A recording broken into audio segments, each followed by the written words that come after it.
what I wanted to hear. Hello, it is me. Welcome everyone to the CranKy Ducklings B stream. This is new. And here we go. We're going to be checking out this lineups. It is an absolute banger of a game. We didn't want to miss the start of it, of course. And it's going to be BASILISK versus DKZ. We can see BASILISK and their beautiful faces right here, including Roddy. Always love to see him there in the lineups.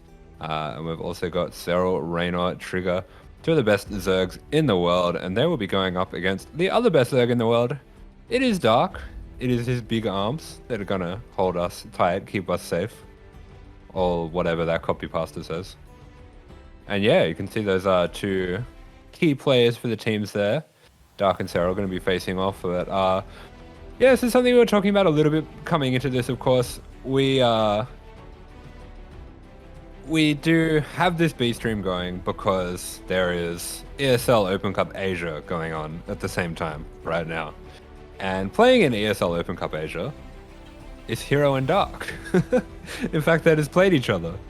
So, yeah, I'm guessing that maybe they would have played their games ahead of time, or perhaps they just got really lucky that Dark was up first, and they're hoping that Hero is gonna finish in time. In fact, you know what? If that is the case, I mean, they just played. They probably were talking to each other already. I could kind of foresee a world where Dark stalls the game out to buy Heroes some time so that they don't get walked over. That would be wild, but it would be really funny if Dark like turtled and camped there on spores, maybe on some lurkers, just sat back, made mass queen, did absolutely nothing, and just stalled out the game for as long as he could, so that Hero has time to play out his finals games. And meanwhile, I guess Hero could just like cheese out his casting game.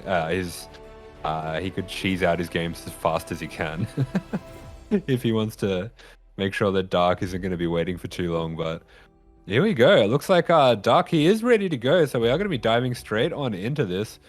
He does, of course, have that A grade because for some reason only Serral is worthy of the S grade. But you can see there, he's got the 10 out of 10 in earnings, got the form, got the consistency, got 9s pretty much across the board. Dark, we all know him, we love him. He is a very powerful player, very creative player as well. So yeah, Dark is going to be coming up against Trigger, and this is a massive challenge for Trigger. Trigger is probably, I don't know the right way to word this, the most up-and-coming player. He is the most promising and most fastest rising prospect coming out of the NA and probably LATAM regions as well. I mean, you've also got, you know, players like Eggs and Eric that have been around for a while that are kind of coming into their own at the moment also. But yeah, out of that entire combined region as it is now in the DreamHack, I think Trigger is the one that is improving the fastest. So I'm really excited to see him testing himself against some of these players like Dark, like Reynors, like Cures, those really tip-top players where he can see, you know, if he wants to break into that top of the top kind of range, he can see exactly what it is that he's going to be dealing with, what he has to do to reach that level. And he's a player that has been kind of tiptoeing towards that level as well. So yeah, I'm definitely keen to see what he's going to bring against Dark, whether he's going to be the one that's choosing to bring it to Dark to back himself to play a bit more of a drawn out game, a bit more of a macro game, not try to do any kind of strange cheap cheeses, which I think can be a little bit difficult to make work against Dark just because Dark's such an aggressive player. And as for Dark, he's a classic Korean player, classic skill checker. I think he is not going to care at all who he's going up against. He is just going to send it with whatever strategies that he's enjoying at the moment. And I think enjoying is the key term as well. Like Dark, he's a player that has a lot of fun with the game. He's very aggressive, very creative. And even versus a player that I think he would think that he's favored against and needs to play a bit safer, he's just a very kind of free-flowing player. And I'm expecting to see that today. Speaking of which, first up, we're going to have Neo Humanity as the map. And this is a map that does favor a very strange, very creative play. I think a lot of the time lately we've been seeing Zerg taking that front base, breaking down the rocks through the middle and to the sides to open up a push path for themselves. And you can kind of set up a queen walk with only about only about a screen of creep that you need to cover to get those queens over there. So once you get that 4-base versus 4-base setup, it becomes a very aggressive game, and a lot of the time it becomes decided very quickly as well. Anyway, looks like there is going to be at least a little bit of a delay here, as we're probably just going to be waiting for Dark to, collect himself. He did just have a best of 3 against Hero, so he's probably going to need to, collect himself, have a drink of water, go to the bathroom, whatever it is he needs to do. I think it's fair enough that we need to give him a bit of time, give him a break. Meanwhile, I see Frost in the chat, Thondo in the chat. Hello guys, welcome to the CranKy Ducklings B stream. Oh, we got the prediction game as well. Let's go. Wow. Got a few predictions there for Trigger. Nice. As here we go. We're getting into it. Spawning in the top left-hand corner of the map for DKZ, this is Dark. And in the bottom right, for Basilisk, this is the red Protoss Trigger. All right. Let's go. And yeah, Near Humanity, very short map. We have been seeing as well some Zergs are trying to avoid this probe block and going for a little bit of a different strategy here. Going for the gas first and the very fast pool. Very fast hatch with the extractor trick, just to avoid that block. Something that Eric has popularized.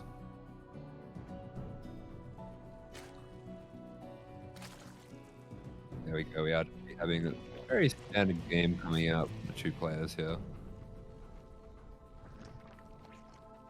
Bit of harass from Trigger as well. You can see I was kind of bouncing between the 2 different patches just to make it a bit harder for Dark to keep up. So definitely using that technique properly, which, even some of the top Korean players don't always get this exactly right. So yeah, you can see Trigger, he is a player with a lot of attention to detail.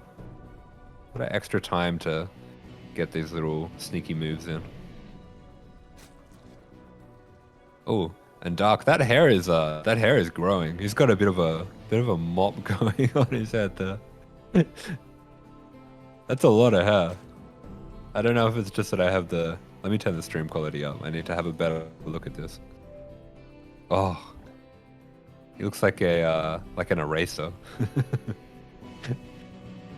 Busy with that last game, and the beard and the mustache, they are really coming on. He is serious about this bet that he made. I mean, I don't know if you guys know about it, but Dark made a bet that he would not shave until he won a world championship, and that's going to be about another year before he can have another shot at that. So he's going to have some serious facial hair by then.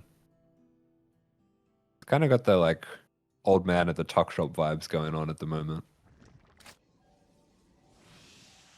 All right, out from Trigger, we're going to be seeing a Stargate opener.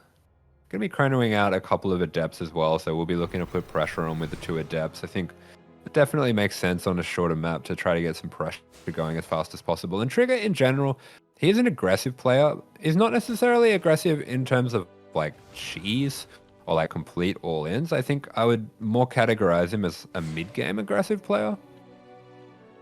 Here we go. He's just going to be testing the water with these shades. He's pretty happy. He sees the drones that are getting stacked up there at that 3rd or the unnatural natural, and he realizes he's probably not getting cheesed. You can start to send these units across the map, and it is really good to see his confidence against a player like Dark.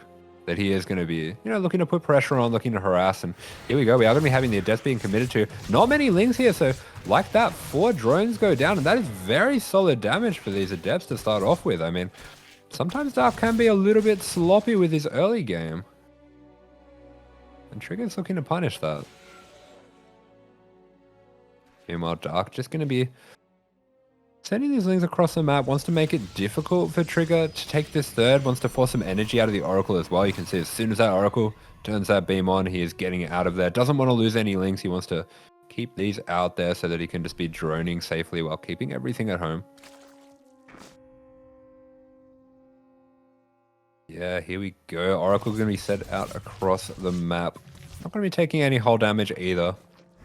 So all in all, we just got a very standard, very comfortable game. Dark not doing anything too crazy yet. I'm going to be keeping my eyes on him if he's going to be, breaking out the Nidus, breaking out the Swarm Host, anything crazy like that. But at least for now, he's just being ever so solid with his Queen defense. He is always great with that Queen movement.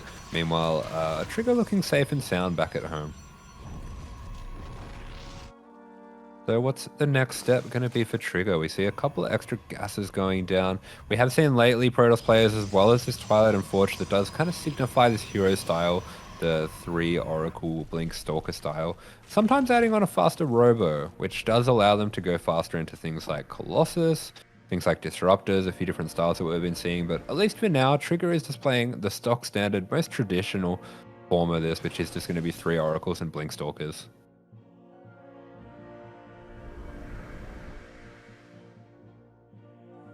Right, so nothing too crazy going on here.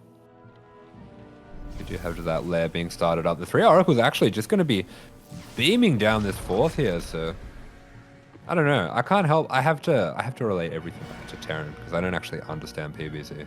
I'm not smart enough to play a matchup that requires strategy, but it looks like the Oracles, they kind of act like the Banshees here. They're kind of poking around, seeing if they can pick up damage, deny some bases. Get a little bit of extra scouting here as well. And yeah, we do see Blink and +1 started up from Trigger. So Trigger going to be playing the absolute most standard macro style that we have been seeing in the last year or so. So this is exactly what I wanted to see out from him. I wanted to see him backing himself, wanted to see him having the confidence to go for a macro game against arguably the best Zerg in the world. It'd be either him or Serral or Reynor. I mean, Dark is really up there. He is someone that he's always playing in this tournament. It's always fantastic to watch and always getting great results as well. But okay, first little divergence here. We are going to be seeing a Twilight Archives, a Templar Archive, sorry, going down very early for Trigger. And this is interesting. So normally I would feel like this would be for Archons. But seeing as we went Blink first rather than Charge, this could be Storm. And yeah, there we go. Okay, Storm going to be going.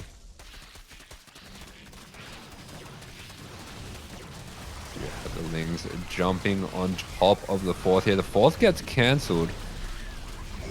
We get a quick restart, and Oracles continue to be preserved, continue to preserve a lot of that energy as well.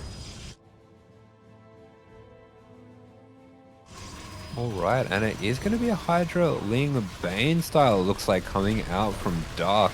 Wow, these Oracles actually getting so much value, but Dark, he doesn't care. He just wants to take down these Stalkers, and Trigger's actually done a really good job here of not making many gateway units. I mean, this is something that you want to do as Protoss, if you can get away with it, is just cut as many gateway units as you can and progress quickly along your build, because you can catch up later. I mean, if you have enough gateways, that's something that you can always make up for. And oh, okay, Dark going for a very fast Lurker Den. I mean, this is also something, if you give Zergs too much room, this is something they can do. They can just tech to their heart's content. They can cut corners. They can skip out on, I mean, in this case, for Dark, he is really skipping out hard on both units and Banelings.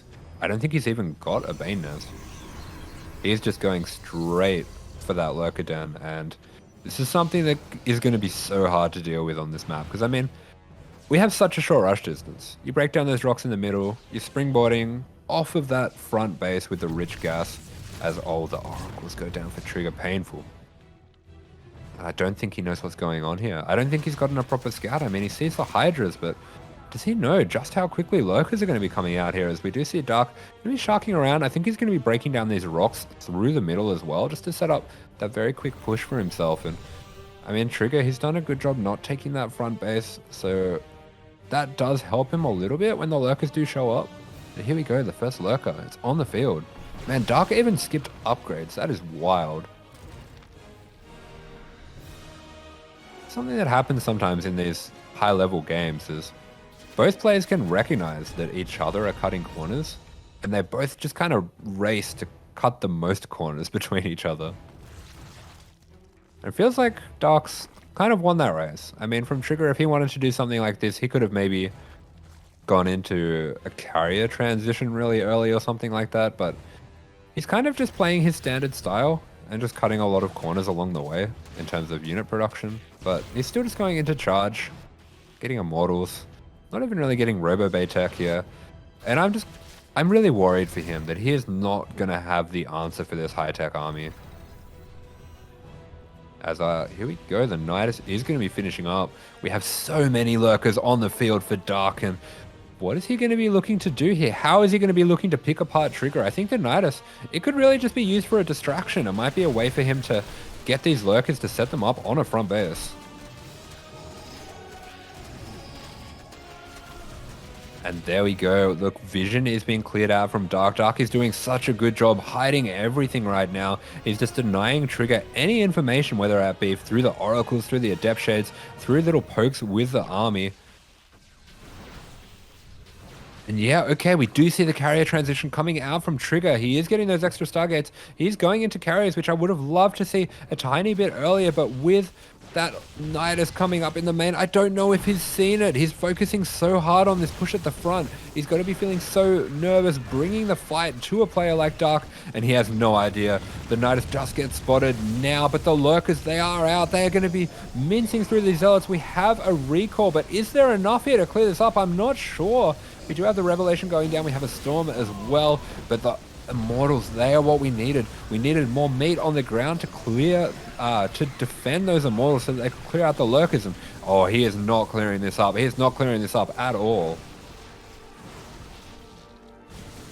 There we go. We are having a few extra Immortals, but now Dark is funneling through those Queens, funneling through those Hydras as well to defend for the Lurkers, and he is just setting up shop here in the main of Trigger. Trigger is not going to be able to get to that carrier transition that he would have so loved to get to, and one that I think would have done really well. He is just going to have to tap out. GG is called, and there we go. We are going to be heading into Ancient Cistern as the second map here. So Trigger has picked out this map. It looks like he wants to go for something that's a bit more of a standard map, a bit of a larger map as well, where he can have more room to work in. Kind of wonder here if we're going to be seeing out of Trigger more of a, maybe more of a Colossus-based style. It's something we've been seeing more on this map specifically, out of Protosses in general as well.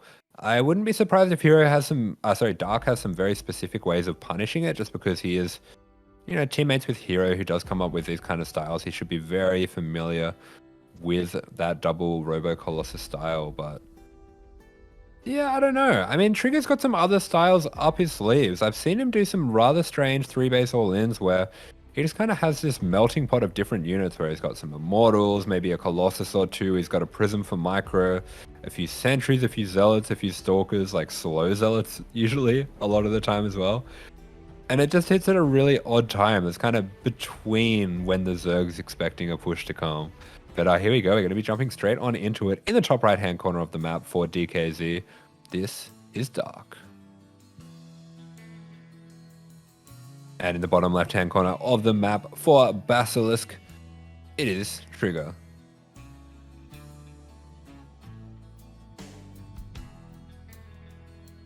Alrighty. Trigger going to be going for that hatch block again. Yeah.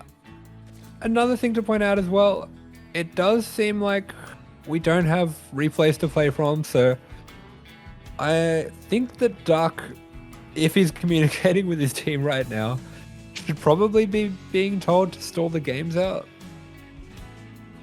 I mean, maybe he didn't want that last game to end so soon. He did kind of text straight into Lurkers. I think he could have just sat there on Lurkers if he really wanted to. But I guess he knows that Trigger's a very strong opponent. He's not someone that he can, you know, play with his food with. He's not someone that he can look past. He has to treat him seriously. He has to, you know, play his best strategies here. But Trigger might be bringing it to him as well. I mean, if Basilisk want to be a bit dirty about this, they could, you know, try to rush this one out. Either way. Get the win, get the loss, get the game over and done with as fast as they can, and, you know, time out Hero. I mean, they're trying to win here. Either way, we are going to be having standard builds coming out from both players once again.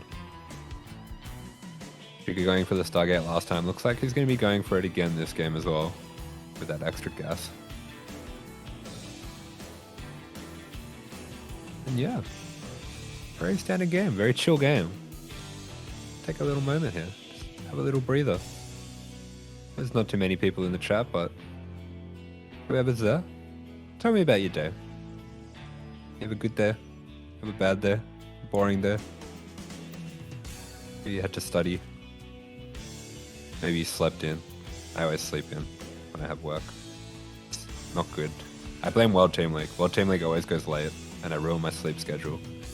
And I sleep through the start of my work. All Light's fault. He's an animal. As Dark going to be slipping in with a couple Zerglings there. It looks like he just kind of sent those straight across the map. He's pretty confident in his queen movement and his multitask that he can deal with the adepts as they cross the map. So he's going to be looking to put that pressure on. Yeah, there we go. We can see that multitask. He pushes the adept away on one side, getting that harass and scouting with his own Ling on the other side of the map. And this will get cleaned up, but it's caused a lot of disruption. It's caused Trigger to be a bit distracted from the full potential of microing his own adept, and it is a bit of a skill check, I think, coming out from Dark here, but Trigger's doing fine so far.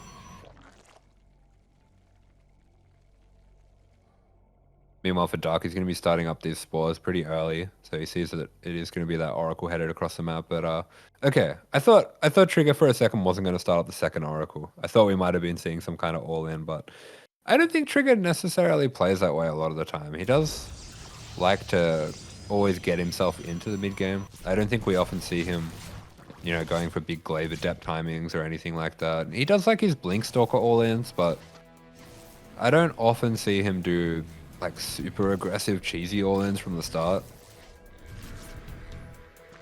But maybe he knows that. Maybe he can play against his image, but at least for now he is going for the exact same setup that he went for in that last game. He's going to be making 2 or 3 oracles here, getting his extra gases, getting his Twilight, getting his Forge, all the standard stuff for this hero style. He's making some extra adepts though. And meanwhile for Dark, he's going to be going for the Evo first. So this is going to be that +1 melee style. Pretty much the most principled response here to the hero style that Trigger's employing. And the main reason for this +1 attack is to get +2, which is a massive power spike for Banelings specifically. So we'll be looking for Dark to send those Banelings in to one-shot the mineral lines of a Trigger. Could be a bit more of a kind of traditional macro game by the looks of things. Dark not going to be going for any crazy Niduses, not going to be rushing into Lurkers or anything like that. He's just going to be playing stock standard response here. We'll just see a little flood of Lings coming across the map. He's going to be looking to put some pressure on that third base here. Trigger feeling confident once again to send all 3 oracles across the map, getting a bit more extra drone damage. Here he has a decent amount there, not enough to get him ahead on workers, but I mean, you're not really meant to be ahead of the Zerg here on workers at this point in the game. It looks like he's actually in a pretty solid spot. And it's going to be Robo this time. Okay, so instead of Twilight, Templar Archive, sorry, we're going to be going for Robo. This is the more traditional style here. We might be going into Colossus. We might be going into a bit more of your standard macro game. Trigger just going to be putting some pressure on the 4th base here, forcing out some units here from Dark. And Dark obliges. A few Lings going to be coming out. Bane Nest on the way as well. I think we did actually see him completely skip the Bane Nest last game and just go like pure Hydra Ling. Light VIP style. We love to see it. As a couple of these Stalkers going to be caught out here. The Queen's going to be pushing back the Stalkers and the Oracle. Few probes going to be going down. Shield Battery Overcharge does have to be committed as well as a recall. And man, Dark is absolutely owning this game. He's putting so much pressure on Trigger, so much control as well. It really feels like he is just completely having Trigger under control in this game, stopping him from being able to do what he wants at any point here. And there you go. We see that +2 being started up. We see Bane speed, Hydra's on the way. So this is just going to be a very standard Hydra Ling Bane setup. And Dark's going to be looking to go up into a high drone count here and put constant pressure on the mineral lines of Trigger. Instead of trying to fight the army, which is, you know, an army of Trigger that is designed to trade well and trade constantly, he is going to be looking to eliminate the economy of Trigger. As I say that, we do have these Lings jumping on the Stalkers, pushing them back, just defending the bases here. Oh, okay, a Prism went down. I completely missed that. That's pretty big, actually. I mean, the Prism is Trigger's means here of multitasking and out multitasking Dark, getting those multi-prongs working, and Dark, he is just overwhelming with the Lings. He made the perfect amount of Lings here for the Stalkers. He's catching them out. He is ducking and diving, throwing those Oracles for a little bit of a loop there. And with those extra Warpins, he's going to get on out of there. It feels like he's getting an insane amount of value with the Lings. We can see in the supply there, he's just skyrocketing on ahead. He's reached 76 drones. That's a pretty comfortable spot to just pump Ling Bane, and that is exactly what he's going to do. We have that Hydra range upgrade on the way. We have that +2 on the way for the Banelings. And Trigger's going to be looking to push in here, but he is getting surrounded as well. He needs to get on out of there. It just feels like Trigger's just not able to get the momentum going, to get his first foot, his good foot forward. He's just really struggling to make any of his moves work. Dark is just pushing him back expertly. Do have a little bit of a wasteful move up there. We lose a lot of those Lings, but I mean, look at all these Hydras. Dark actually has a pretty immense army here, and I'm a little bit scared for Trigger that Dark's just going to roll over him, because look at the supply. Like, Dark is actually really far ahead in supply, and I'm not really sure when this all happened. It just feels like incrementally he's been taking better trades, and he's going to be trying to shoo these Stalkers away. The Baneling's actually just going to be running straight at them. I mean, Dark does not care. He is going to be looking to overwhelm Trigger, to overrun him here at the 4th base, at the 3rd base, actually. Baneling's going to be running on in, getting that damage with the Stalkers, penning those probes back there. 8 probes going to be going down, 14 probes going down. The damage has been done. Trigger is wilting in the supply. He's able to warp in a few more Zealots, a few more Archons, but the DPS of the Hydra is just too much. The 3rd base gets taken out. GG, and Dark looking relatively unfazed by the macro play of Trigger. Gets a pretty comfortable 2-0 here. All right, and this is the moment that I was scared of. This is the moment that I was really worried about. We don't know how long this break's gonna be as we await Hero versus Reynor. Oh boy, I see Kira in the chat there saying we could probably switch the match order if we needed. I hope so. I hope so. Because Hero, he's still playing. He's still going up against Classic. Wow, actually having a look at the results over there. Classic is up 2-0 against Hero. Oh, and he's styling on him. My god. I mean, we had that going there over at the CranKy Ducklings. Classic looking in a very good position here against Hero, and could be taking a 3-0. And I wonder if Hero has been playing some crazy strategies, some aggressive strategies, just to try to get that game finished nice and quick. Or whether it's been Classic going for the aggression, trying to take it to him. Either way, it's a very weird game state that they've got themselves into. Hello, this is Production. I have a quick update that the Ducklings are in the future, and this is where I say spoiler warning. They will be switching out soon, so we will be going back to the Ducklings channel. Oh, excellent. Okay, so hopefully we'll be headed back to that Ducklings channel before, as there we go. The Ducklings channel has caught up. Classic has won 3-0 over Hero and wins the ESL Open Cup. That is actually bonkers. I wonder if Classic, like intentionally, just completely rushed him. Yeah, maybe. I don't know. I feel like if Classic knew what was happening, he might want to draw out the game and force Hero to just hint into it. I saw an Immortal on the ramp, some proxy robots. No, he just rushed. Okay. I mean, I guess he just had to just do what he had to do to win. Yeah, I guess What a so. Chad.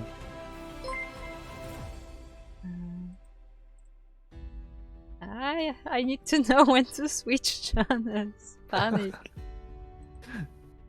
Oh yeah, the delay. Oh, this is delay is too hard for me to work out, honestly. I could never understand this. It would just break my little brain. Nah, I think I would do the understand wrong it. thing around, where it would be like 1.5 minute delay, and I'd be like, that means that we have to wait for 1.5 minutes, and I'd somehow wait for 3 minutes or something.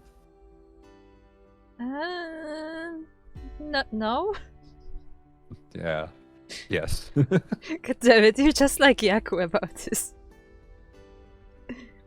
But yeah, I mean, I think if I had to actually sit down and work it out, maybe I could get there. But my intuition for it is the opposite of whatever it is. And welcome back, everyone. Welcome back. Hope you stuck with us over that very short break. We just kind of switched hands over. Shout out to both Kuro and Asher for casting the first best of 2 here in this WTL match. Thank you, Ash, for covering Trigger versus Dark. Thank you. It's fine.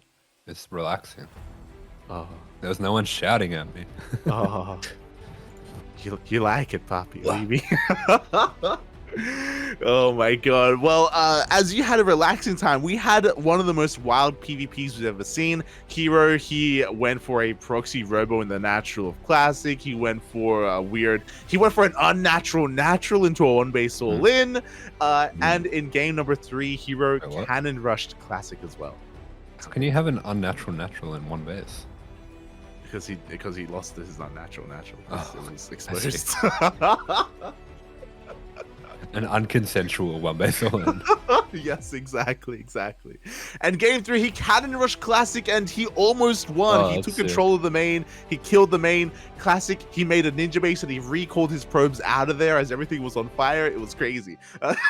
I've never seen Hero cannon rush. I think he just wanted to get back to World Team League. I think so too.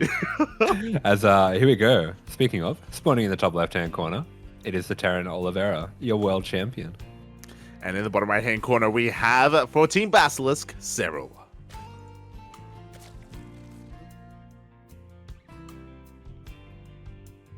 Oh boy, and what everyone wanted to know, what happened to Dark's harness? Yeah, he looks like he was somewhere else. It was disappointing. I think he got embarrassed or something. Do you think he gave it to Hero? Yeah, probably, actually. That would make sense. And here I gave it to Classic. And yeah. Classic has it. I mean, our story was that Classic took it from Hero. Seems that way. He Uno reversed card, and then suddenly Hero was tied up. It was crazy. Oh, God. Oh god, but yeah, it's great to be back here again. Thank you so much, Asher and Kura, for covering things while we've been going. But this is going to be a bit of a rematch. If you remember, we saw both Oliveira and Serral face off a couple of weeks ago in KFC. Oh, I remember. It was Smooch. That was I don't know. It kind of felt like Oliveira couldn't do anything, and he just got not even rolled over. Like, he played some really good late games, but it looked rough. Yeah, it looked very difficult, and Serral was showing some amazing, really, really cool tactics with those Niduses on each side of the map to send drones back and forth and all those kind of run-bys. Yeah, definitely. For those wondering, I highly recommend checking out the VODs on our Twitch channel for the KFC finals. I think it was KFC number 2 or number 3. But yes, Serral just seemed really in his own element in the late game of ZVT, just so fluid with his movement. And I'm sure Oliveira, that memory is still in the back of his mind, and he's going to have to be taking a little bit of a different approach. I don't know if he really wants to go to late game against Serral again. Yeah, Serral looks like in both this matchup and ZVP that he's on the absolute cutting edge of strategy when it comes to these kind of mid to late games. And you can just see how beautifully clean his mechanics are, because every time he goes to these late games, he's just relentless. It's just wave after wave after wave until the opponent falls apart. And that is kind of the best way to play these matchups at the moment, it looks like, where you just go to that high drone count, you stick on the mid-game composition, and you just throw units at them until they can't hold it anymore. Yeah, it's just, we talk a lot about how it's insane how Maru can like control and micro and macro behind it. And it's the same thing with Serral, where he's just in your face with this entire army trading with you, and that somehow, some way, his army just doesn't get smaller, even though Lings and Banes are dying. It's crazy, puppy. It's crazy. So yeah, Oliveira, he's the world champion for a reason, though. I'm sure he's had some time to go over those games and to reflect and to maybe go for a different approach. Yeah, I was going to say, I actually feel confident that Oliveira is going to at least do better this time around, just because that was one of those kind of games that stings a bit. And I'm sure Oliveira has spent a lot of time poring over those replays, just because, I mean, he is the world champion. He wants to be the best at StarCraft 2. And when someone beats you in such convincing fashion, someone like Oliveira is not going to be content with that, is not going to be happy with that. He's going to be trying to find a way that won't happen again. Yeah, he's not going to smudge, Papi. He's going to go over the replays, study, and look to see where he can improve and actually take action on that. So, yeah, I'm really excited to see how he is going to be looking a little bit different here in this next game. Already, we do have a 3cc opener coming out from him, a prioritization of Stim already as well. So he's not going to be mixing things up into any kind of crazy mech play or something like that. Yeah, it's going to be a fast Liberator as well. I have seen this sometimes with fast eBays, but no, it's just going to be going for things in the standard order. I do think... Yeah, okay, skip the Viking. So he's only making 6 aliens and only making 1 starport unit. This means that he's going to have a much faster double drop of bio than usual. Interesting. Okay, so he's going to have some light harassment here with the Hellions and with the Liberator again, but we're really focusing on that follow-up push, on that follow-up drop. Meanwhile, as we've been focusing a little bit on Oliveira, Serral likewise has also been taking up a little bit as well. Oh, as the Liberator... Oh, no! That was so close. That was actually clutch. It's so cool that both players know the timings that well. Yeah. I mean, he does force the cancel at least, because I think that that was off center when Serral threw it down, but regardless, does hold on to that drone. Meanwhile, you see the Queens moving on forward, forcing this back, and Serral did open up with a Roach Warren. He does have a couple of Roaches here for safety. Yeah, this has generally been Serral's approach lately. He has been playing these Lingbane Roach sort of styles, starting off with Ling Roach and going into like a Lingbane Roach into some kind of hive check sometimes. We didn't see that as much against Oliveira last time, but it has been what I've been seeing out of him mostly over the last couple of weeks. And it's going to be +1 range getting started up. This might just be a 1-1 Roach Hall, man. Oh, yeah. We were like kind of focusing on Oliveira, being like, okay, what's he going to do? Is he going to go for like an A-Rax, or is he going to refine his build or play in some way? And it's like, no, Serral doesn't even want to go to late game. Like, he's building up towards one big push, actually going into a fast infestation pit as well. Okay, so it's not the all-in. Yeah. I didn't think you got... I thought you got melee with this. But I guess maybe he's kind of thinking towards lurkers. Yeah, that's what I'm thinking as well. You know, these upgrades are lined up to help facilitate those Hydras and Lurkers later on, so this is a very interesting kind of way to go about it, and this can catch Oliveira off guard. I'm also curious as to how many Roaches we're going to really be committing to as well. Yeah, for sure, but it looks like the first Oliveira is going to be seeing of that is going to be this move out here. This is crazy fast. This is such a crisp move out. I mean, this is something that we kind of come to expect from Oliveira now. He is this player that is just so well practiced, so consistent with his practice as well, so he hits his insanely sharp timings. But speaking of timing, that is an early hive. Yeah, he's going straight into that hive. He makes 1 safety infestor, and no pathogen glands, bear that in mind, but he will have a fungal just in case this drop gets out of hand. So Serral is going to be respecting his opponent. But what will be done with this hive? Are we just going to be rushing into adrenal gland lings? Are we going to be rushing into... I mean, if it was for lurkers, we would already have a hydrogen by now. Yeah, you know, I think Serral realized that he's got a lot of things, you know? He's got a world championship. Yeah. He's got, you know, that GSL versus the world. He's got He's got the beaches. He's got the beaches. You know, he's got his little house off in the quiet woods, and he's got his golf stuff. The one thing he doesn't have is a harness. Oh, let's go, Poppy. Let's go. Serral, he is pulling a little bit of a Dark right now. And I don't blame him. You know, Dark, his arms are big, they're hairy, they're sweaty. You know, who doesn't want them wrapped around you? And Serral, he wants him inside him. Oh, we lost the Infestor. That is a great pick off there for Oliveira. But yeah, as we're kind of referring to, Serral playing a bit like Dark at the moment. Yeah, Dark, of course, iconic for going Roach into Hive into Lurker play or sometimes something else. Even though we did prioritize +1 range, this is going to be for Ultras instead. Yeah. I'm confused. I feel like the upgrades don't really match what he's doing. Yeah, I'll be honest. I want to believe that the reason why he got +1 range is because Oliveira, when he pushes out, and when he did push out, even when he clicked on those Ravagers, he would have seen the upgrades, right? He would have seen range, right? And that's some information that's maybe going to be a little bit deceptive and maybe going to throw him off. And sure, it's going to mean that these Ultras are going to be weaker, but at the same time, they are unscouted. That is, if you're right, that is very smart of you to pick up on that, because that is an insane mind game. That's pretty cool. That's very cool if that's what's going on. That's cool. That's really sick. Yeah, I want it to be true. I mean, we'll never know. So let's just say that is. Yeah. As Oliveira, he is looking to just kind of sit back and play things very passively. And as you were saying, maybe kind of misreading the situation because Serral's intentionally feeding him some false information. And this is something that, if it is the case, it's super interesting because it's not something that we see a lot in ZVT. Or even in really high-level play. I mean, it's such a mechanical game, but here we go. The fight going to be going off. We do have some great EMPs going down on the Vipers. They're still going to be using their Blinding Clouds, though. And Serral just rushing on through with the Roach Ravager.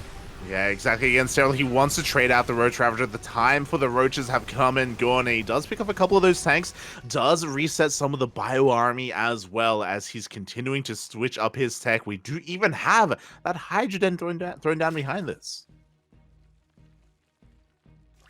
He really is playing like Dark. Let's go, Poppy. Let's go. Yeah, just rushing into that Hive, just, using the Roaches as more of a stepping stone instead. The Ultra Cavern still hasn't been spotted. Ultras are now on the way. Yeah, and as you were saying, it does kind of look like Oliveira is setting up an anti-lurker setup here. He's got a lot of tanks, a lot of Liberators. Getting that fast +2 attack on the tanks as well.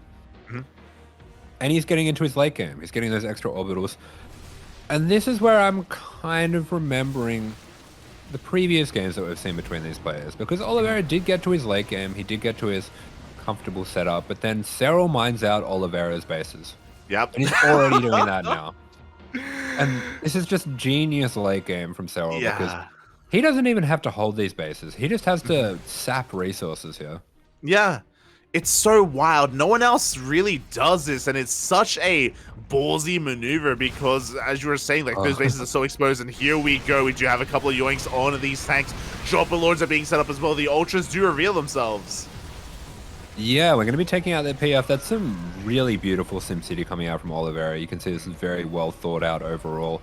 I love his setup on this front base as well. This is just looking so difficult to break here. But Serral is getting a little bit creative with it. Yeah, he's loading up his Ultras, his entire army, going in towards the main base as well. There is the Nidus just to support that army. We saw that before, right? The Nidus is just kind of bouncing back and forth between both sides of the map. We do have some turrets set up in the main, but do we have enough?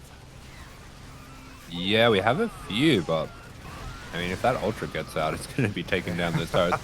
Here we go, the drop has arrived. A few of those transports actually are going to be going down, so Serral loses quite a bit of his army that goes in towards that main, but he's just creating chaos. Yeah, and he throws down another Nidus so he can evacuate and make sure he doesn't take too many losses or even reinforce the army instead. The Ultra getting on top of the tank. Nidus will finish, but nothing quite comes out of it. Regardless, this just keeps Oliveira back, and now Serral can start mining those fringe bases.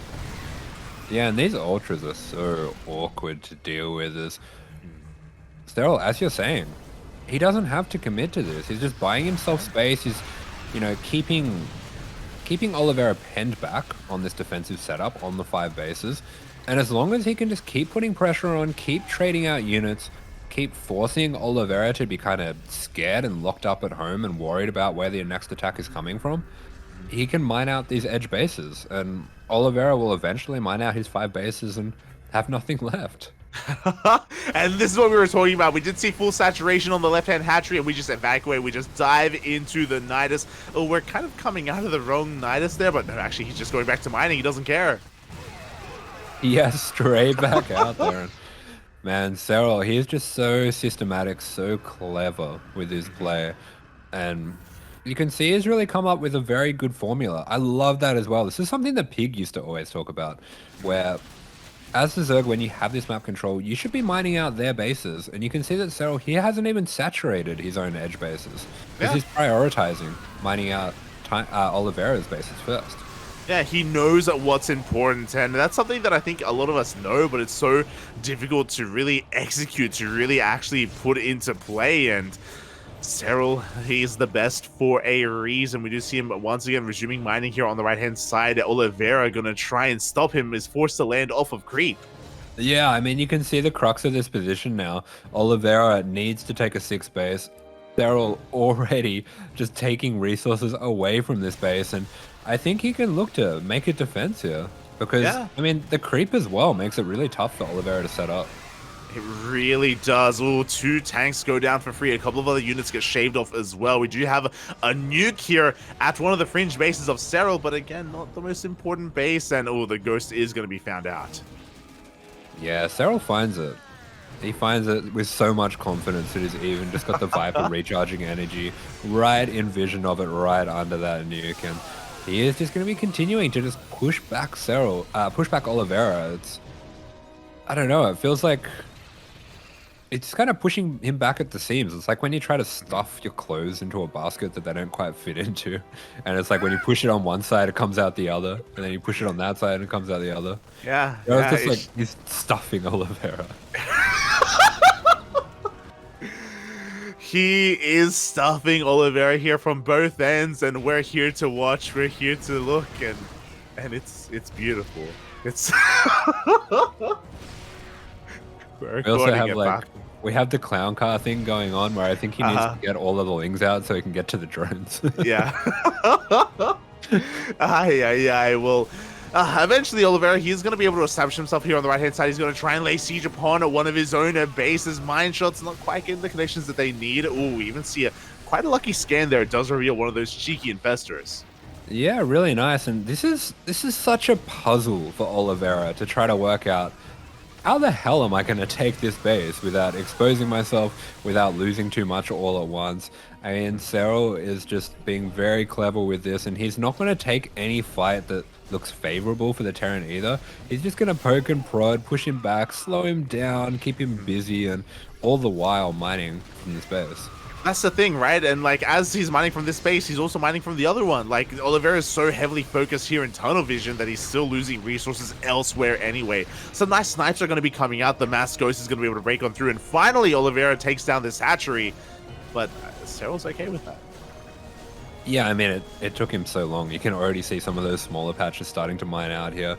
He is going to be starting to take this left-hand side as well, but he's just absolutely up against the wall where Serral, it's almost like he's added win conditions to the game. I mean, normally, if me or you play a ZBT, we're just thinking my army fights your army, I hope my army beats your army sort of thing.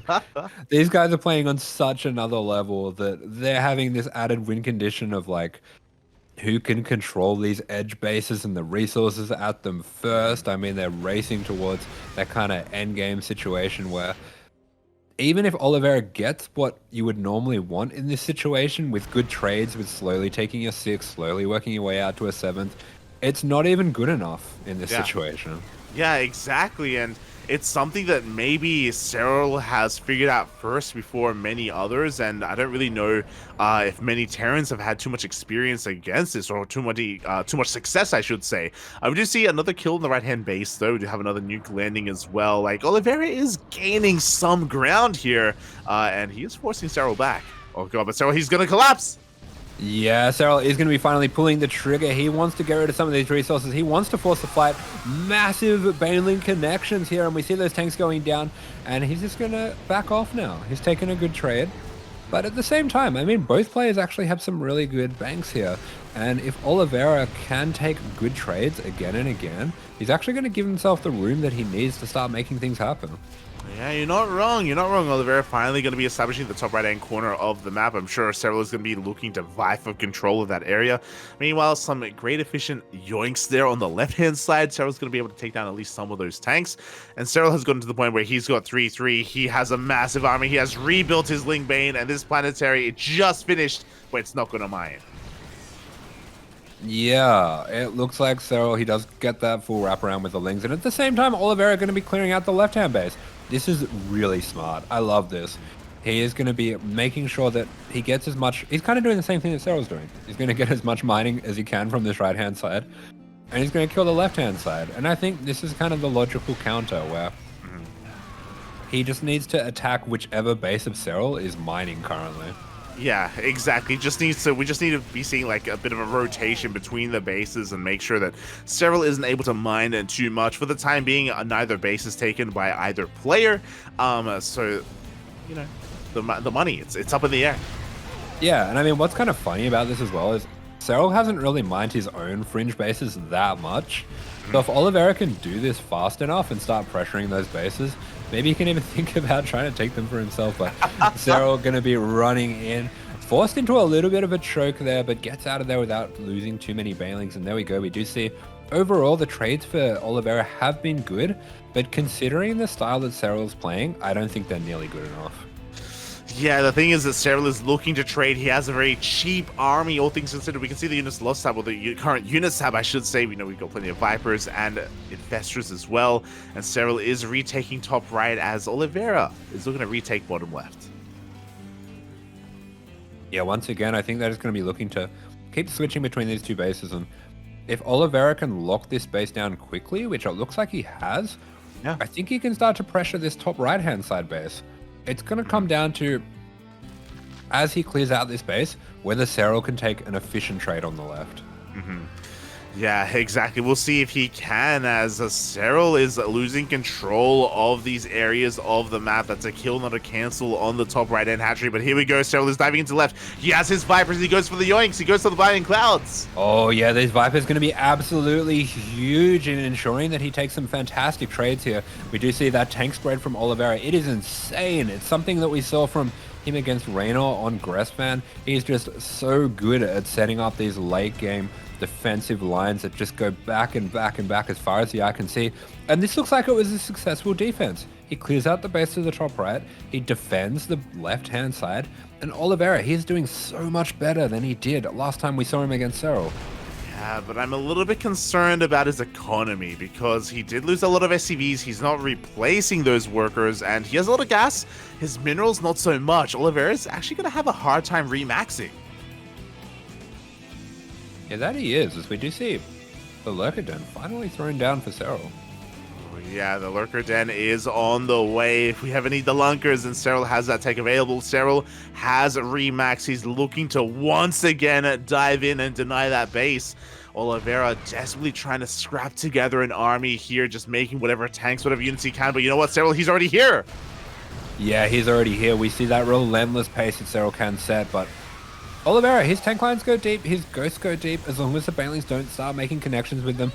This has been a really good trade for him, actually, and I think we're going to be starting to see that resources lost swing in his favor, especially as that ghost count gets higher. We do see a little bit of a Ling run by here from Serral, very cleverly recognizing that it's just tanks defending on the right-hand side.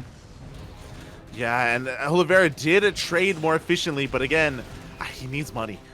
he needs minerals right now. He desperately does need them. He's down to 33 SCVs. Serral just remaxed. That's what we were talking about, how Serral, his pushes, it's like there's no end to them. Just an endless wave of Zerg. And he's getting ready for another one as Oliveira. He's just mustering everything he has here. Oh my god, the Captain EMP, the neural! Oh. Yeah, he lands the EMP, so pretty much all of those ghosts had their energy halved, and that is brutal here, especially with lurkers hitting the field soon. But I think the lurkers, they're not going to be here for a little while. It's just a defensive thing if the game did go that way.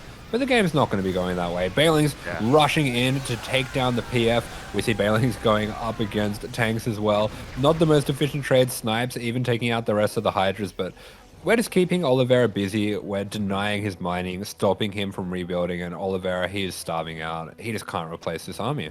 Yeah, he's just being choked out as we speak. He was just contained to 5 bases for far too long. He's been trying desperately to get a 6th up and running, but whenever he does, Serral is always there to stop him. And we saw that the momentum was starting to swing when Oliveira just couldn't deny top right anymore. He just didn't have the spare army supply to really send that way, and now he's even forced to lift up his own 3rd base to land. Yeah, exactly. And I do feel for Oliveira a little bit. It feels like he made progress this time around. I feel like he's closer to the answer, but we're still not quite there. Yeah, exactly. I have to wonder. I mean, I kind of have my own theories here, but before that happens, here we go. We do see Serral collapsing on this army once again. We have the blinding clouds on those tanks. The ghosts are being pulled back, but once again, the mineral line, the base. Oh, yeah, the base should be going down again, and we're actually seeing the Banelings get towards those ghosts there. They are going to be falling back to tanks and to the PS, but the Hydras, they can take out the orbital. Oh, they didn't quite take out the orbital. It's not going to matter. GG is called. Serral looking insanely strong in this matchup. GG, well played once again. Just like the last time we saw Serral here in a late game TVZ, his late game is phenomenal. And even though Oliveira was keeping up for a while when it came to trading and just vying for those bases, going back and forth against Serral, in the end, Serral was able to just... Maybe it took a little bit too long for that to happen. If you remember, initially Serral was mining quite heavily from those bases, and it took a while for Oliveira to fight for that control. Likewise, I wonder if Terran's gonna have to change the way that they expand and take bases. I don't know, like... I'm trying to think of a better way for Oliveira to start fighting for control or on those hatcheries or on those CCs. Yeah, I don't know. Yeah, I do feel like the issue there for the Terran is you can't really take both at the same time. You're spreading yourself way too thin. I don't know. I think if Oliveira recognizes what's happening, he could maybe try to cut a few extra corners. But I don't know. It's always hard to work out with ZVT whether it's a strategy issue or whether it's just pure mechanics. Because a lot of the time, if you can just make more stuff happen, it doesn't really matter what your opponent wants to do. Yeah, you're not wrong, and I have to wonder if I mean, I feel like TVZ is one of the more mechanically kind of oriented matchups out of a lot of them, you know, the way that the units do interact, so that it may just come down to that. But regardless, GG, well played. Serral does take the first game in very Serral fashion. Yeah, 100%. And man, I'm kind of hoping we get to see Maru versus Serral as well soon, because I just want to know what Maru's approach to this kind of game is going to be.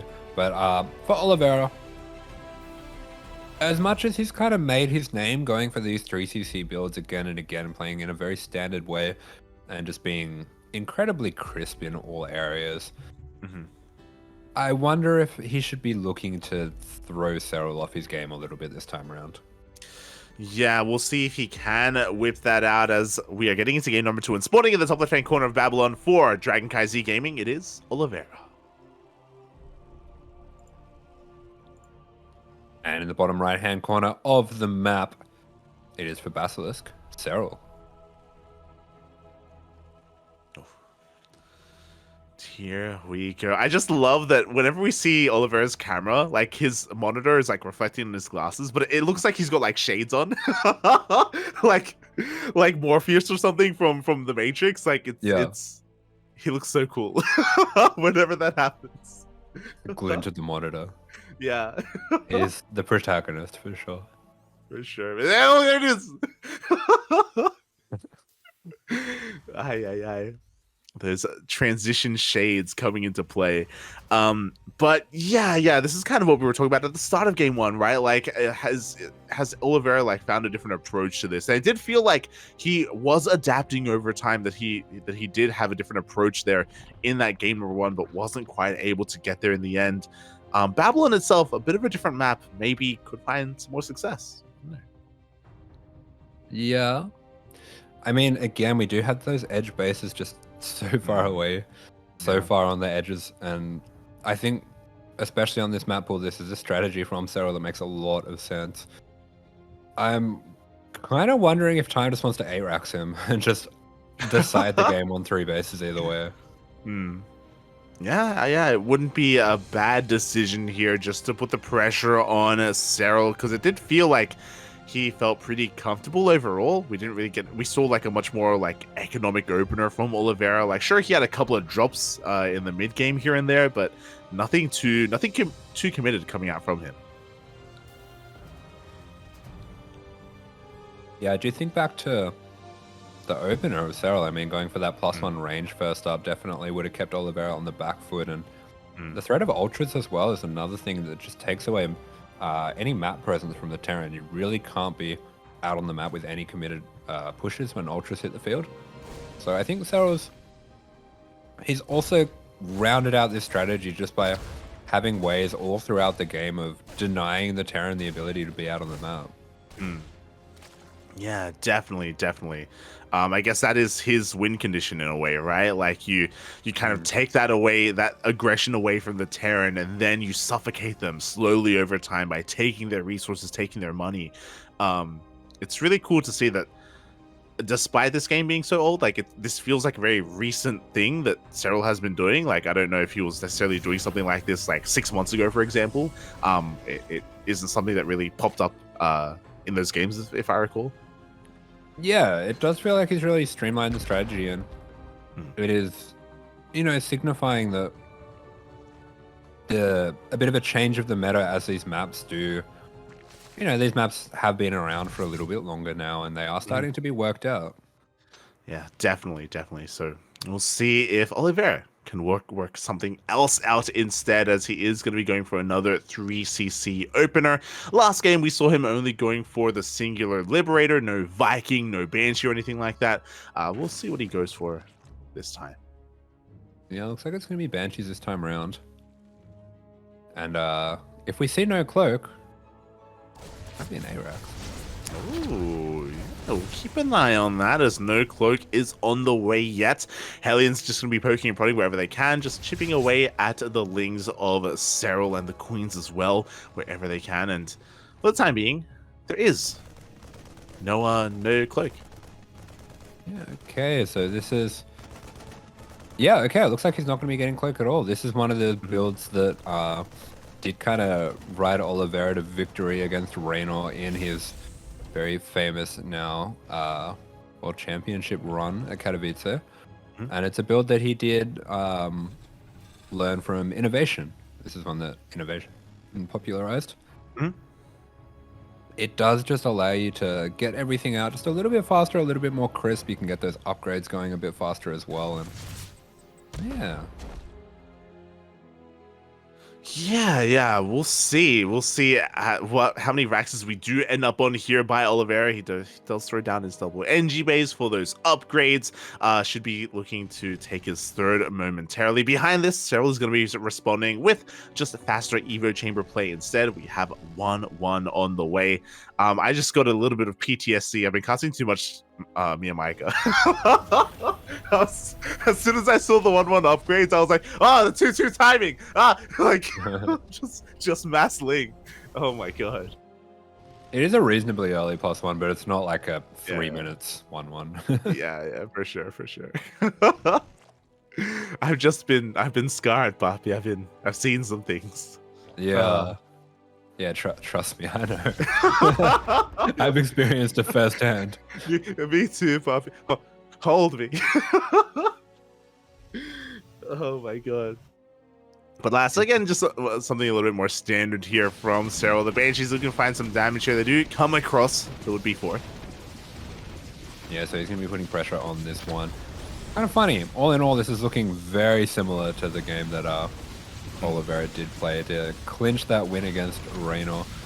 But at least for now, Serral doing a good job just holding down this base here. He should be able to push back. No, it's going to be a quick cancel. Serral definitely much too good to be losing that straight up, but Oliveira getting the damage that he was looking for. Yeah, there we go. We do see a nice cancel on the 4th base. Oliveira with a little bit of momentum going his way. Meanwhile, we are taking our gases at the 3rd, and we do have a 4th CC on the way for our Terran. Yeah, very fast 4cc here, so not going to be going for that ARAC style, is just going to be playing a bit more standard, actually rushing into this more standard setup here. And Serral himself going for a very standard setup as well. So I do think that there is more potential here for Oliveira just because this will be more in line with what he practices. Yeah, definitely. I do think that he's going to have a little bit more momentum coming into this game as well. I mean, he was already able to cancel the 4th base. He's maybe cutting some corners, and Serral isn't being overly aggressive either. More than anything, Serral's just making sure that he's safe out on the map. He's not looking to go for any run-bys, not yet, as he does have 2-2 unveiling speed on the way. Yeah, it's very important now for Oliveira that he does start to contest this creep spread because it is starting to get a little bit out of control, and especially this area to the top right here. Once that does get creeped through that center platform there, because it's such an open area, it can be pretty difficult to clear out. Yeah, it really can be, and we'll see if Oliveira can put a stop to it. For the time being, it looks like a couple of Marines are going to be going down. The pickup was a little bit delayed, but it's not stopping him. He is going to be finding some more of these tumors, just pushing on forward, keeping Serral busy at home. Yeah, Oliveira really wants to put pressure on. He wants to force out some banelings if he can, but Serral, for the most part, going to be cutting whatever corners he can here, and is actually going into a fast hive again. It's crazy. I mean, it feels like Oliveira, he is doing everything quite quickly and fairly crisply, but he's just not really putting on enough pressure against Serral that he can't just get away with whatever he wants. Yeah, exactly. Like, we've really only been seeing that one double drop. Now, finally, we see something a little bit more committed into the middle of the map to clear up all this creep, but Serral is getting away with going at pure Ling Bane straight into Hive, straight into Ultras again, a little bit Dark-esque. The Marines are going to try and slow him down. Yeah, they are, and they should be able to force out some Banelings potentially, but yeah, this is very strange from Oliveira. I mean, there's no tanks with the push, there's no mines with the push. The push doesn't really have a backbone or any oomph or anything that really requires Serral to respect it. Exactly, and because of this, Serral has been able to drone up to 82, is taking more bases, is taking up. Finally, Oliveira is going to be rocking up with the rest of his army. Ooh, but by this point, we already have a Viper on the way.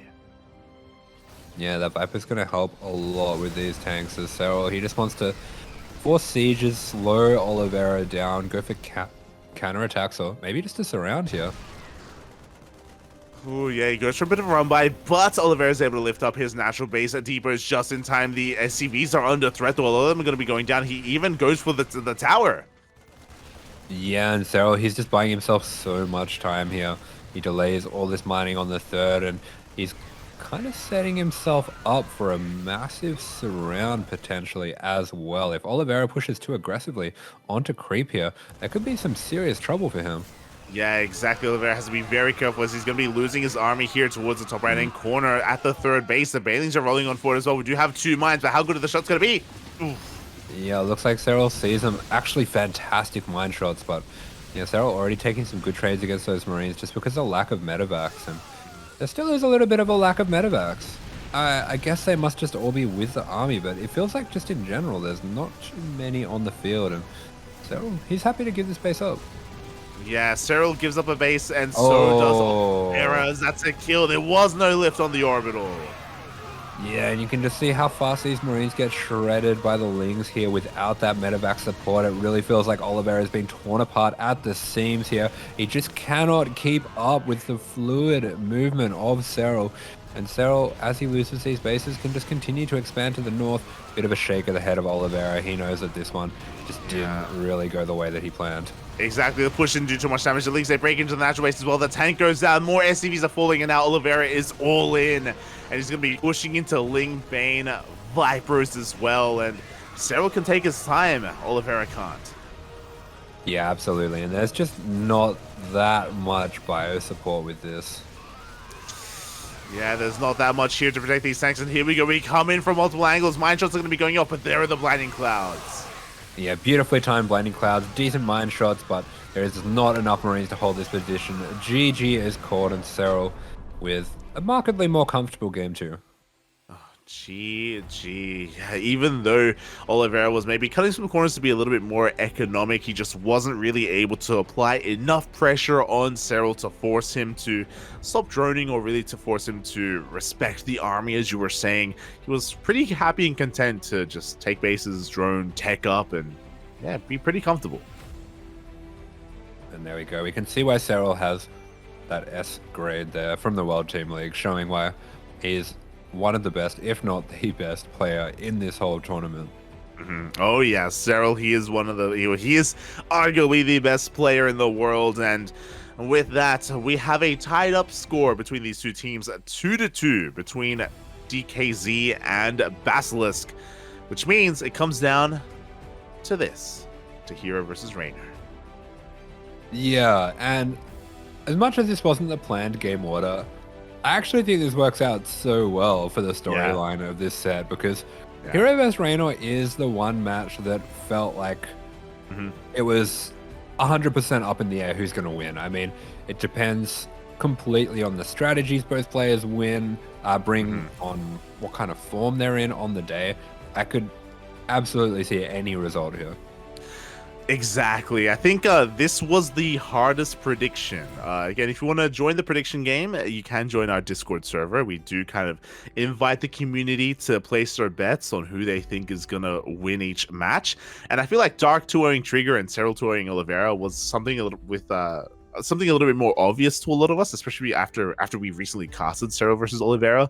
But Hero versus Reynor, it's so difficult. I think I went for a 1-1. I think I had a really hard time. Like, I remember looking at their most recent matches, and I can't quite recall what I went with, but this is going to be a close one. Okay. I predicted Hero 2-0 Reynor, but I'm not super confident in that. Okay. Fair enough. I can't remember what I did predict as well. You know, I'm gonna double check what I go for. But yeah, anyway. The stage is set. This is looking awesome. I mean, DKZ vs Basilisk. This is arguably the two best teams in the league. This could be a grand final, honestly. Oh yeah. This is such a huge match, and it's all going to come down to the most competitive set of the three. These players have really got to be feeling the nerves coming into this one. Oh yeah, 100%. Also, I just double checked and I did go for the Hero 2-0 as well. Yeah, nice. You're like, whoa, that's crazy. That's crazy. He's crazy. He thinks. Lost your mind. Yeah, I do think that Hero is looking a little bit more in form, especially against Zerg players, but we'll see. He did just come off his win against Dark in ESL Open Cup Asia. We just actually finished casting that. Hero did take down Dark 2-1 in a pretty commanding fashion. Wait, what? B? That's absurd. I mean, they've given him a 10 in micro and a 10 in offense. Why would you give him a B? Why is he a B, Papi? I think that may be one of the more triggering ones. It's Hero and Beyond. I think they're the two most egregious placements on their rankings. What is happening? I don't know. That makes no sense.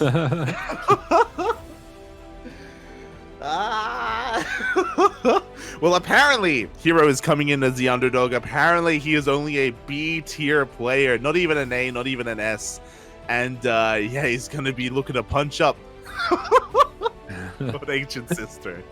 And 79. What are these scores, man? The disrespect. Yeah, I don't know, man. It's crazy. Apparently, I think he's being doxed on defense. Really? Have they not watched the last like 3 series against Dark? Dark has been doing nothing but all-ins against Hero, and Hero just deflects perfectly. It's crazy. No, we can see defense right now. We can see it's lower.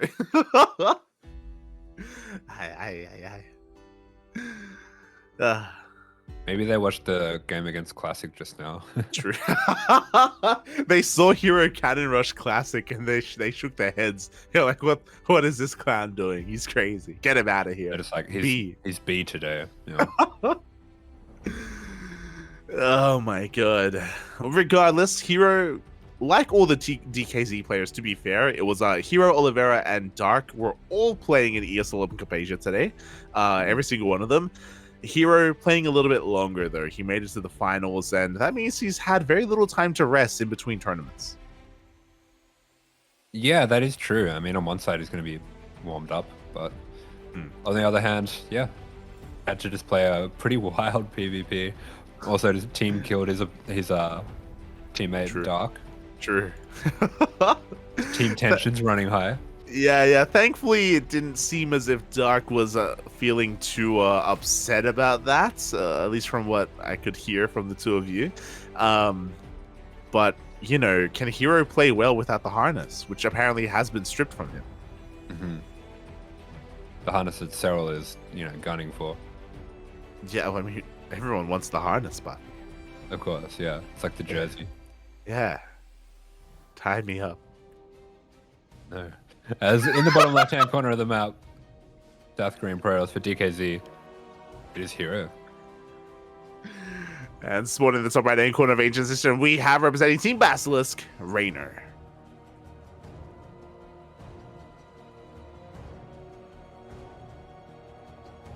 Boy, here we go. Ooh, looking sharp here, Reynor. I mean, Hero. I think he got a new haircut. Crazy. His hair looks thinner than it usually does. It's very shiny. Yeah. Maybe he just showered. Maybe that's why we had to move the games around. After cannon rushing, he felt dirty, Poppy. He was like, "Ugh, I need to wash myself." He's even got a bright white shirt. It's a very nice, clean shirt. Yeah. Do you have a nice white shirt? I wonder if it's I wear a lot of white. Yeah, I was gonna say I feel like they've finally gotten past the DPG jerseys. Oh, let's go. Yeah, I have a lot of white shirts, but they're old. They're not very white anymore. Oh. I don't think I own any white shirts. I think all of mine are colored. Like they're all like black or red or gray or blue. No, most of my wardrobe is black or white. Yeah. Do you have any V-necks? You ask that in such a like. I feel like you're leading me on here somehow. What? I didn't like, say you got any V-necks, and you're like, do you reckon they could get any lower? Do you wanna Maybe try you them should on try for a me? V-neck. Yeah. You know? Maybe next time you cast with me, you could be wearing your V-neck.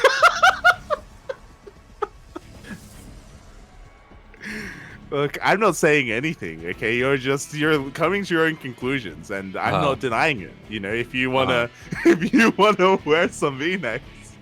And you're like, what if maybe do you have any button-up shirts where the first few buttons maybe you don't need to do them up? Answer the question, Asher. You're like, do you own any pants? And I'm like, yeah. And you're like, okay. Fantasy ruined. Fine. What have you done? As we found ourselves in a very, very interesting PvZ because Hero is not going for a Stargate opener at all. Yeah, he's going to be opening Stalker to deny a little bit of scouting. And then he's going to be going straight into Glaives. And we've seen a lot of Glaives lately. We've seen a lot of different gateway counts of Glaives. And Hero's doing a really interesting thing. He's taking the second gateway on the Stargate timing here, and that could really throw Reynor off. Yeah, exactly. That gateway is looking a little bit later here, so Reynor has very limited information to really tell him what is going on. The other added question is, how many gateways are we going to be getting here from Hero? How committed is this going to be? Because Reynor actually throws down a pretty early Roach Warren. That was a 3-minute 40 Roach Warren. With that, he's going to have some pretty quick access to defensive roaches. Yeah, it looks like Reynor, he is not buying it. He throws down a super early Roach Warren. I mean, we were talking about Lambo's Roach Warren being early the other day when it was like 350, 355. So he is absolutely making sure that he's going to be safe here. And I'm sure everyone knows, well, the hero versatility and aggression. So he's going to be respecting that. Yeah, meanwhile, Hero takes a third gas. He pulls back into his gas geyser. He takes a third gas here on the low ground. It isn't for 6k Glaive Adepts. It is for a faster Bay. He's going to be going into fast disruptors. And I think that's going to work quite well here. But before that happens, ooh, a couple of these Adepts are being surrounded. Yeah, really good surround for Reynor. He's going to be jumping straight on top of these Adepts. And they are going to be saved by the Prism. But it looks like, yeah, this is a fascinating build from Hero. He's faking this out really hard. He's only gone for 2 gates. Yeah. And he's only made, I think, maybe.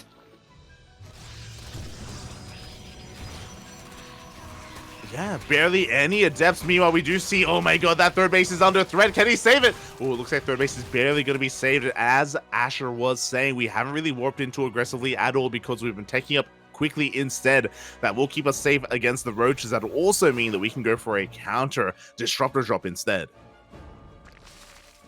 Oh, I'm back. Oh, what happened? Been having a bad time lately. Oh, mine too. I can relate, Bobby. Well, welcome back here as we do end up recalling that Prism. The Disruptors are now coming out, and Reynor is unaware as he's still in the dark as to what the follow-up is. Yeah, I mean, props to Reynor, though. He did catch on to the fact that this wasn't going to be fully committed pretty early. We do actually see some Roaches, which I think that's exactly what Hero wanted. I think he wanted to force out Roaches in this situation. Yeah, I think that's just another target here for the Disruptors as Hero's going to be moving on out. I believe he picked up 2 Disruptors in his Prism as he zooms across the map, and we'll see what he can get done. He's going to be looking for some Roach kills, maybe even some drones. Wow, this is a fascinating pressure. I've never really seen an army like this at this time. 6 minutes. Yeah, 6 minutes, and we already have these 2 Disruptors. The Roaches are trying to keep up here with the Shades. Meanwhile, we're still holding on to our Novas. Up. Yeah, first one comes out. Pretty nice connection. Second one going to be taking out a few of these Roaches as well. We had that Shade being threatened into the main, and this is absolutely fascinating. This is almost like a little bit of a weird way to get to the same idea as the Adept Immortal all-in. But, yeah, with Disruptors instead. This is just so creative. Yeah, it really is. Bearing in mind that Hero behind this is droning up his, is saturating his third base. We do have +1 and Blink on the way. He's transitioning into that Hero style, and we Shade into the main. We're getting a lot of drone kills. Yeah, so many of these drones going down. We are going to be having the Adepts being finally caught out, which does make things a little bit scary. There could be counterattack potential here, but we see a few more Novas being sent out, getting minimal damage, but this is just such a cool build from Hero. I love all the different ways that he's just changing through all the attacks. Yeah, it's so smart as well. As we saw, even though he was looking a little bit vulnerable, the Disruptors do zone away the Roach Army. They keep them back home, so Reynor can't really punish the Glaive Adepts. Meanwhile, the Disruptors do land here in the main, looking for some drone kills, forcing Lost Mining time. Yeah, looking for drones, looking for Roaches. Anything that can really do is. Meanwhile, we are going to be having a really well-timed counterattack by Reynor. That is brilliant. Just sends those Roaches at the same time that he has the Roaches defending at home. And that's going to bring back the Disruptors. I mean, these Disruptors do great defensively against Roaches, but there's only 2 of them. They can only be in one place at one time. Exactly. And again, Reynor wasn't really intending to commit to any kind of big push. He just needed a Hero to back off and give him the breathing room to actually saturate his third base and eventually take a 4th. Speaking of, Hero is ahead economically. His 4th is actually has further progression than the 4th of Reynor. He has a higher worker count as well. Like, he has run away with this. We'll see if he can hold on to it. Yeah, as you're saying, this has been a very successful opening. And I think he has all the tools to contain a counterattack as well. Reynor himself going to be going up into that kind of +2, which we often see end up being Ling, Bane, Roach timing, where we just have a huge amount of Banelings, huge amount of Ravages committed to, and we just try to run over the Protoss all at once. But that +1 is a lot later than it would normally be for this style. Yeah, exactly. The upgrades for Reynor are so incredibly late. On top of that, Hero, this is why I love watching him in PvZ, because it's like he's playing Zerg. As Reynor, it was even before he finished his own 4th base, Hero's getting a 5th. The 5th is already on the way here in the bottom right-hand corner, but we do have a massive Roach counterattack instead. We're depowering some of these gateways and we're getting into the Mineral Alliance. Yeah, fantastic run by here from Reynor, and he's going to be able to focus down quite a few of these units, splits up a few of his roaches into the main as well, and at the same time going to be setting up an attack on the 3rd. This is beautifully orchestrated by Reynor, realizing that the army of Hero doesn't split up very well. Oh, exactly, but despite that, Hero only loses 9 probes. His army has gotten here in time. The Disruptors are even going for a bit of a flank. Reynor, he can't find a way in.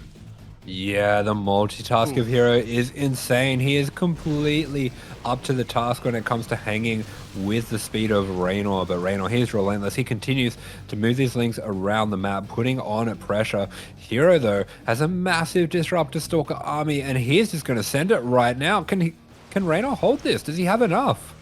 That's a good question. Meanwhile, one Disruptor almost goes down here on the front lines. We have +1 melee, and that is all we have. A couple of Banelings are on the way. Biles are going to be zoning away the army, trying to buy some time. Reynor does have the high ground. Yeah, he is going to be holding that high ground, but these Disruptors are so much threat. I love the way that Hero is just holding back the shots and using the threat of them as much as he uses the shots themselves. But the Baneling's going to be charging on through. They do find the center mass of these Stalkers will be bruising them up quite significantly, but what remains for Reynor? I mean, these Roaches are 1 Nova away from just being gone. They really are. One Disruptor is going to be going down. A little bit of a misrally there by Hero. So Reynor, he takes whatever win he can get. But as you were saying, all we need to see is 1 or 2 good Novas, and then suddenly Reynor's army is going to evaporate. Yeah, I mean, this is really on a nice edge here.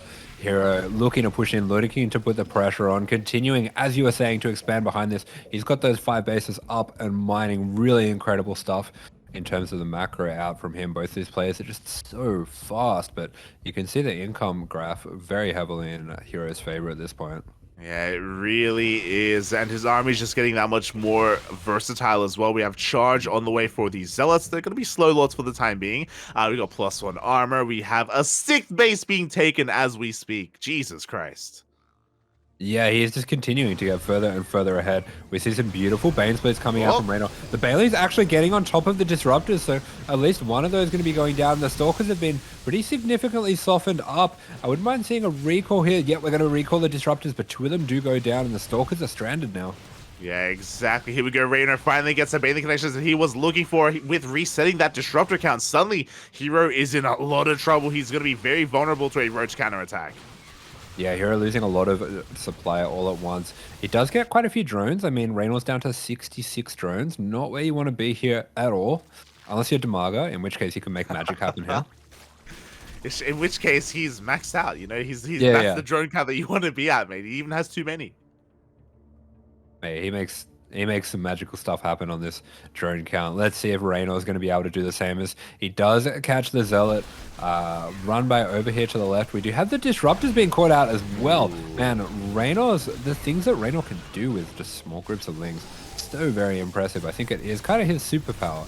Serral has, you know, that macro superpower of just rolling over you. Reynor has this power of just fighting damage everywhere with small groups of Lings. Yeah, his multitasking, his control is like no other, and he's on par with Hero because of that. But at the same time, we have a massive warping of Zealots here into the main base. Banelings will eventually clean this up, but we took down some workers. We took down the macro hatch. Yeah, that's right. We bring the army away. The Prism does go down. That's a really nice pick off for Reynor. That does mean that he just doesn't really have to worry about this move for the next small amount of time. But behind this Hero, he's just looking to stabilize. He's gone up to 93 workers. I wonder if he's even got enough gateways to spend all the money that's going to be coming in. I mean, he is actually keeping his money very low considering what kind of stage that he's at with his economy. Yeah, it's because he's just been trading. He just keeps losing Stalkers and Disruptors left and right, and they're expensive losses. I kind of want to see Hero even transition into Colossi, to be honest. Like, it feels really risky to play with these Disruptors because every now and then we see Reynor just dive on the opportunity. Yeah, I mean, look at the income graph. Hero is ahead more than 1,000 resources, almost 1,500 resources per minute. And there we go, the Disruptor shot's going to be going out. Massive Disruptor shots on the Banes and the Ravagers, but is it going to be enough? I think so. Even though we're getting these disruptors, those were juicy connections. The Ravager count got completely reset. Those were the connections that Hero has been waiting for the entire game. Yeah, and Hero, he is maxed out. He has the probes to replace his army again and again and again. This is where this income is really going to shine, where he can start to build up a bank very quickly. Oh, exactly, and now Reynor is really struggling to keep up. His economy is in shambles. We see a massive blink going forward here into the Banelings, but despite that, where are the Roaches? Where are the Ravagers? Yeah, forward blink, split. Hero gets the win in very convincing fashion. Man, that looked really cool. That was such a great build. GG, that build, that opener was wild to go for a 2-gate Glaives into Disruptors. Crazy. Yeah, I mean, that's just how do you read that as Reynor? I mean, like he saw Glaives, he saw the orange shots coming out, he saw an actual commitment. Like you can't fake that you went for a Twilight and you got Glaives. Like that happened. But because he only went on 2 gates, he's got so much flexibility from there. Exactly. But that's like so odd in and of itself, right? You commit to Glaives without making any Glaive Adepts. You know, it's like Mia Micah S sort of thing, you know, right? Like where he made the upgrade, he committed, he invested the resources, but he goes for something else behind it instead. So very innovative here from Hero. Something we cast a lot of StarCraft, we cast a lot of weekly tournaments, we cast a lot of Hero. I haven't seen him do that yet. I haven't even seen him do it against like Dark or Solar and all these weekly tournaments. Feels like he's been holding on to it for this. Yeah, I don't know. It's just a very, very cool game. I don't think it's something that's going to work twice, just because I think he is cutting corners and being a bit greedy when he's doing that. And Reynor will have a better idea of that even being a possibility. But Reynor, he gets a map pick now, and he picks Neo-Humanity. Oh, here we go. Reynor, he wants to be the aggressor, Papi. It's been a while, to be fair, since we've casted Reynor go for these Roach all-ins on Neo-Humanity, but it's always a possibility here. I'm sure he wants to try to be the one in the driver's seat. Yeah, indeed. And Neo-Humanity does allow him to, I mean, go for these front hatcheries on that rich gas base, which is something we've seen him do a lot, and use that to springboard queen-based attack, road-based attack. Yeah. Yeah, we'll see. We'll see if this time he intentionally cuts workers here at 66 drones, something not forced into instead. We'll keep an eye on things, and we'll also see how Hero responds, because we have seen Hero time and time again successfully defend against Roach-based all-ins on this map when he plays against Dark. So yeah, we'll see how this dynamic does play out. We'll see if Reynor has something else in store. Maybe he is looking to, you know, tech on up even further, maybe rush into Hive instead. You know, we've seen some Zerg players like Dark mess around with Ultras in this matchup with middling success, but, you know, it can work from time to time. And we'll see. I'm excited. Yeah, indeed. I think it is definitely going to be on Reynor to show what he's got in store here. But here we go. We're going to be jumping straight on into it. And in the top left-hand corner here for DKZ Gaming, this is Hero. And spawning in the bottom right-hand corner of Neo-Humanity representing Basilisk, it is Reynor.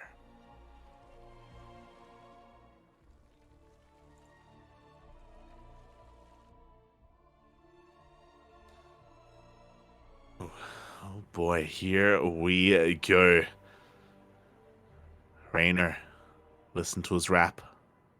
I saw him dancing a little bit in the beginning of game 1, actually. Yeah, the trademark Reynor style there with that soundtrack. But yeah, I mean, there's a lot on the line here. This is such a key fixture between these two. It feels like it's kind of foreshadowing what's going to happen in at least the finals series. Maybe not necessarily the grand final, but this is where the teams can kind of say, I'm the one to beat here. I'm the top team, whoever wins this one. And Basilisk now, they need Reynor to win this game. They really do. It's on Reynor here to force the ace match. For those wondering, if Hero takes this game, then that is it. DKZ Gaming win the match overall. Meanwhile, Reynor has to win this to tie it up and to force a best-of-1 ace match. And who would you want to see in the finals, or as the ace player? I think he sent Serral for Basilisk, so possibly Hero versus Serral. Hero versus Serral. I think I'm on board with that. I think we don't want to send out Oliveira, and I feel like a ZVZ is a risky thing. I mean, I feel like it's gonna come down to Dark. I feel like if Dark wants Serral, then he's gonna like pop in. Otherwise, yeah, Hero's gonna have to step up instead. Which I'm all for. I'm all for it. Yeah. I mean, that's just crazy. I mean, that could be the finals of any global event, right? Yeah. It's a finals that we keep getting denied, you know? It's like, I want to see them. I want to see Mara versus Serral. I want to see Hero versus Serral. I want to see it's all these matches. We may get to be able to see another one of those here tonight as Reynor does take the forward base. Yeah, both players understood the assignment here. Hero going to be going for Stargate, opting for the more defensive role out of the two, and Reynor going to be taking that front base with the Rich Gas, as we did see him do quite a few times over the course of Katowice and the Africa Champions Cup. I believe he was doing it a little bit as well. This is a map that, as much as I kind of hate the map, I do have to give it props for the fact that players have had to come up with unique strategies for it, which has given us a bit of variety at least. For sure. Definitely, and Reynor was one of the pioneers when it comes to the aggression on near humanity. We saw it even in the playoffs of WTL Winter, as that was like the week following IM Katowice, and Reynor was doing it there as well. So yeah, we'll see if he goes back to his old tricks on near humanity. We do see a Void Ray actually being prioritized by Hero. Oh. Yeah, okay. Void Ray first. Second Void Ray. Oh my god. And the Overlord's not there. Like, what? Oh. I guess the Ling scouted the Void Ray, but it hasn't had that much time to leave. He just never sent the Overlords across at all. Yeah, confident in the Ling scouts. I think the Overlord is top right. Am I crazy on the minimap? Yeah, there's one Overlord there, but that's it. Yeah, there we go. So Reynor going to be keeping that hidden. Meanwhile, that's a third Void Ray for Hero. This is feeling really old school, but despite the commitment into Void Rays, yeah, he's not going to be going into double Stargate. I think he's trying to hide the transition once again. Yeah, okay. And it's going to be a Roach Warren going down pretty early here for Reynor again. I do think it's not a defensive one based on Twilight, but instead going to be kind of setting himself up to go for a big push here. And we can see this creep here. As soon as this creep starts spreading out, it's going to be banging on the doorstep of Hero's third. Yeah, this is going to be really interesting because like we called this initially already, like, hey, it's Reynor on near humanity. He's probably going to go for a Roach all in with a Queen push across the map. But like Hero's going to have some pretty interesting army composition. He's going to have Void Rays. He's got a Robo for Immortal production as well. I wonder if he's going to be able to read this, because without the Oracles, he has very limited scouting information as well. Yeah, that is a really good point with those Void Rays. As much as he's playing a good mind game, it's going to be hard for him to work out what exactly Reynor is doing. I do think, though, it's possible he's just trying to, like, blind counter this kind of push, because he's getting Immortals as well. Yeah, that's what I mean. Like, Void Ray Immortal is like, and it just hard counters Roaches. But here we go. Despite going for the earlier Roach one, we're going for a Spire instead. Yeah, okay, I love it. This is fantastic against what Hero is doing here. It looks like Reynor has caught on to what's happening very quickly, but oh my god, there's 4 Void Rays. When did this happen? Yeah, 4 Void Rays dipping into the main base. Oh my god, is it 2021? I thought this was over. Oh, I thought it was over too, but no, it's a nightmare. The hatchery is going to go down, or is it? That was safe, but we have the transfusion. We have the Spore here as well. It's going to be putting out some serious DPS. We have it too, and it goes down. The lair is gone for the price of 3 Void Rays. What?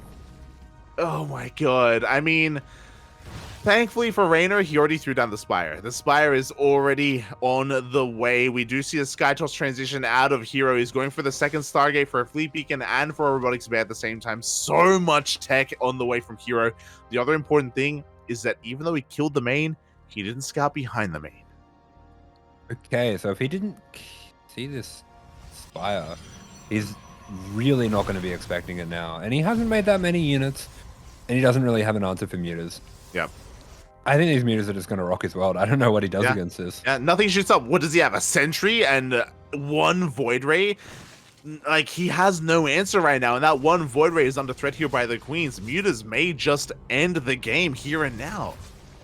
Yeah, so 9 mutas going to be coming out from Reynor, and there will be 2 carriers pretty soon after they hit, but it's going to be so hard for the carriers to get anywhere near the mutas. I mean, they're just going to run circles around here, and as soon as Reynor identifies how much damage he can get with them, I wouldn't be surprised if he just commits even more to the mutas. Yeah, it'd be a great move, to be honest. And again, like, Hero, just because he has no oracles, he hasn't had any like hallucinated scouts or anything, he's just very in the dark. He has been checking the natural, and upon killing the main, I'm sure the last thing he expects is mutas to rock up, and here we go, the mutas reveal themselves in the natural. Yeah, mutas in the natural. We do have the carrier. Has it popped out in the main here, but Reynor just going to run straight on past that. 8 probes already going down, and he is just going to be bypassing here. We do see the Phoenixes immediately being started up, so I definitely agree with you. Hero had no idea what was happening here because he didn't have the oracles coming, and he's been really caught off guard. Yeah, exactly. Meanwhile, I don't know if you saw, but as soon as Reynor saw the carriers in the main, he shook his head.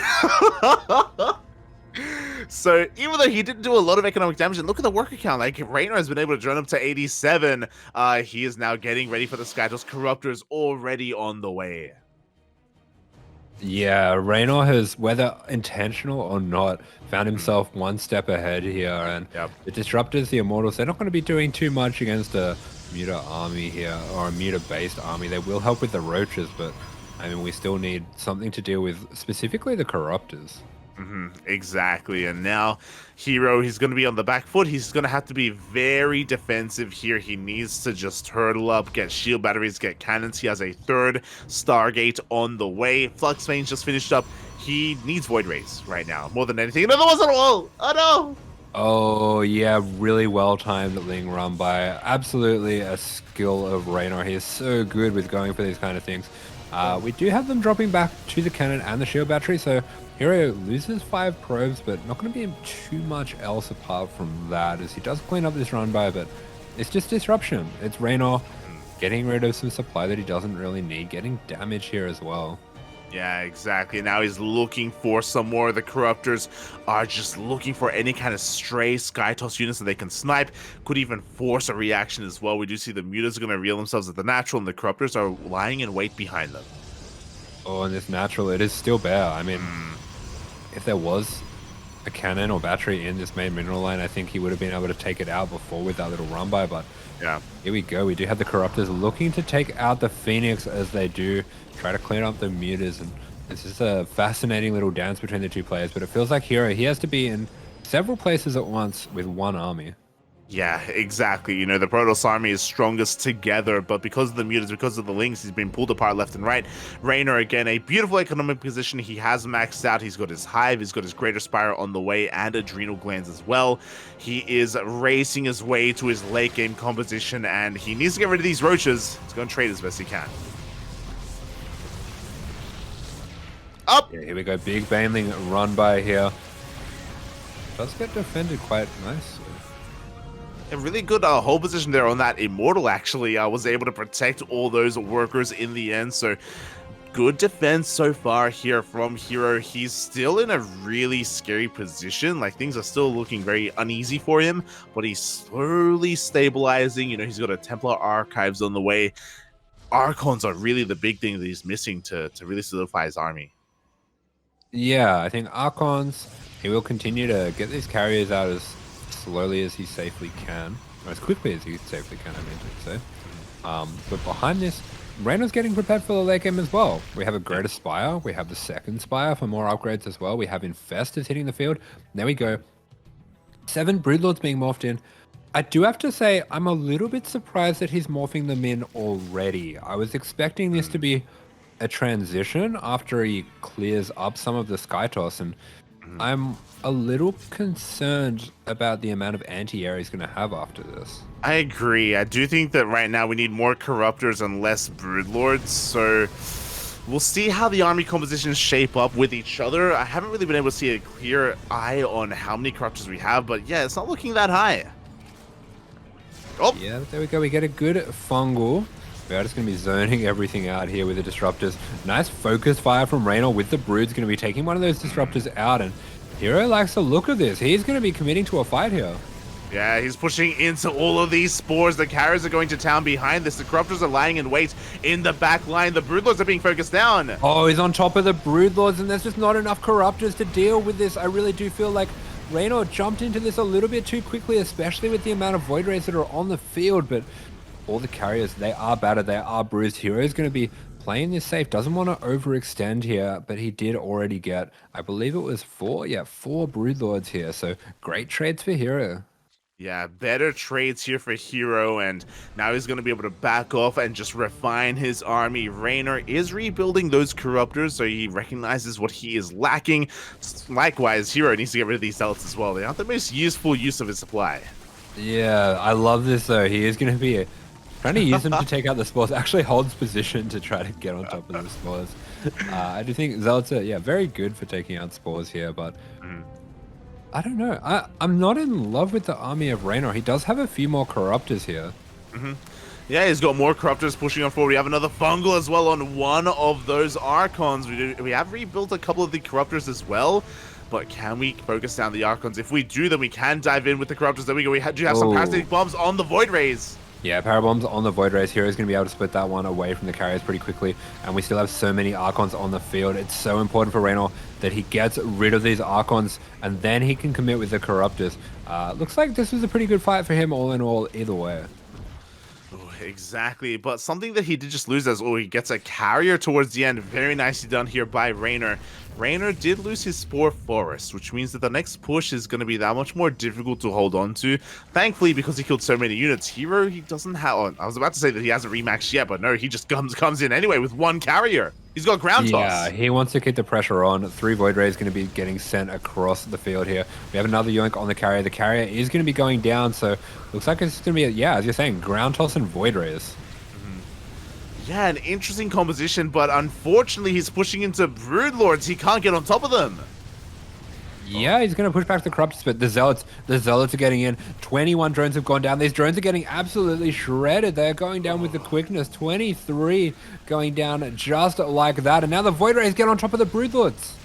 The Void Rays are focusing on the Broodlords one after the other. There's only 4 Broodlords, 3 Broodlords remaining. Can he get them? It looks like he cannot.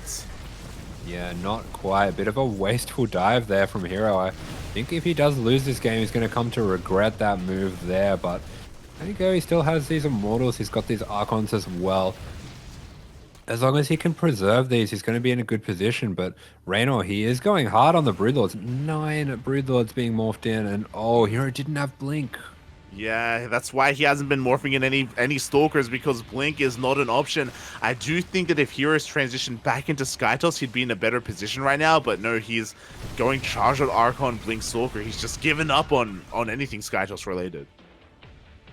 He has, and this is something we saw in his games against Ragnarok, where he did, at one point, find an overcommitment to air and then switch fully into ground and overwhelm him. But I think without a huge number of Blink Stalkers, I don't like our chances of clearing out the Broodlords. Yeah, there is no answer. Already a Disruptor goes down. The Broodlords are going to be able to bully this all the way back, and Hero, it's just dead supply. Yeah, and Archon going down as well. They're so important right now. Zealot run by on the right-hand side being cleaned up. Reynor finding himself in a wonderful position here, and I feel like Hero, obviously he needs Blink, but I think he needs another warping of Stalkers as well. Yeah, exactly. He's biding his time. Blink is going to finish up in 10 seconds. He does have +3 on his army. He's looking to try and draw these Broodlords out of position, but Reynor is so careful with them. He takes down the center base. He's rotating over towards the right-hand side instead. And Hero is looking for Reynor to make a mistake. Yeah, Hero has to make something happen here, but he just doesn't quite have the army to get it done. Reynor using this... using the terrain really brilliantly, always having those Broodlords somewhere where they can't be blinked under. Oh, yeah, exactly. And as a result, Hero is being penned in. He's going to have to recall to get out of here because there's no other way out as he blinks on over the mineral wall. But yeah, he does leave his Archons behind. Oh, one Archon does go down and he's being pushed back into a really awkward position. This is one of the things about this map being so small, being so choked up around the bases is it can be really awkward to make defenses happen around the natural here. Yeah, it really can be. The Cybercore is going to be going down, so no more Blink Stalkers can be morphed in. 4 Hero is going to have to rebuild. Meanwhile, he's going for a massive charged Archon counterattack. The Broodlords are exposed!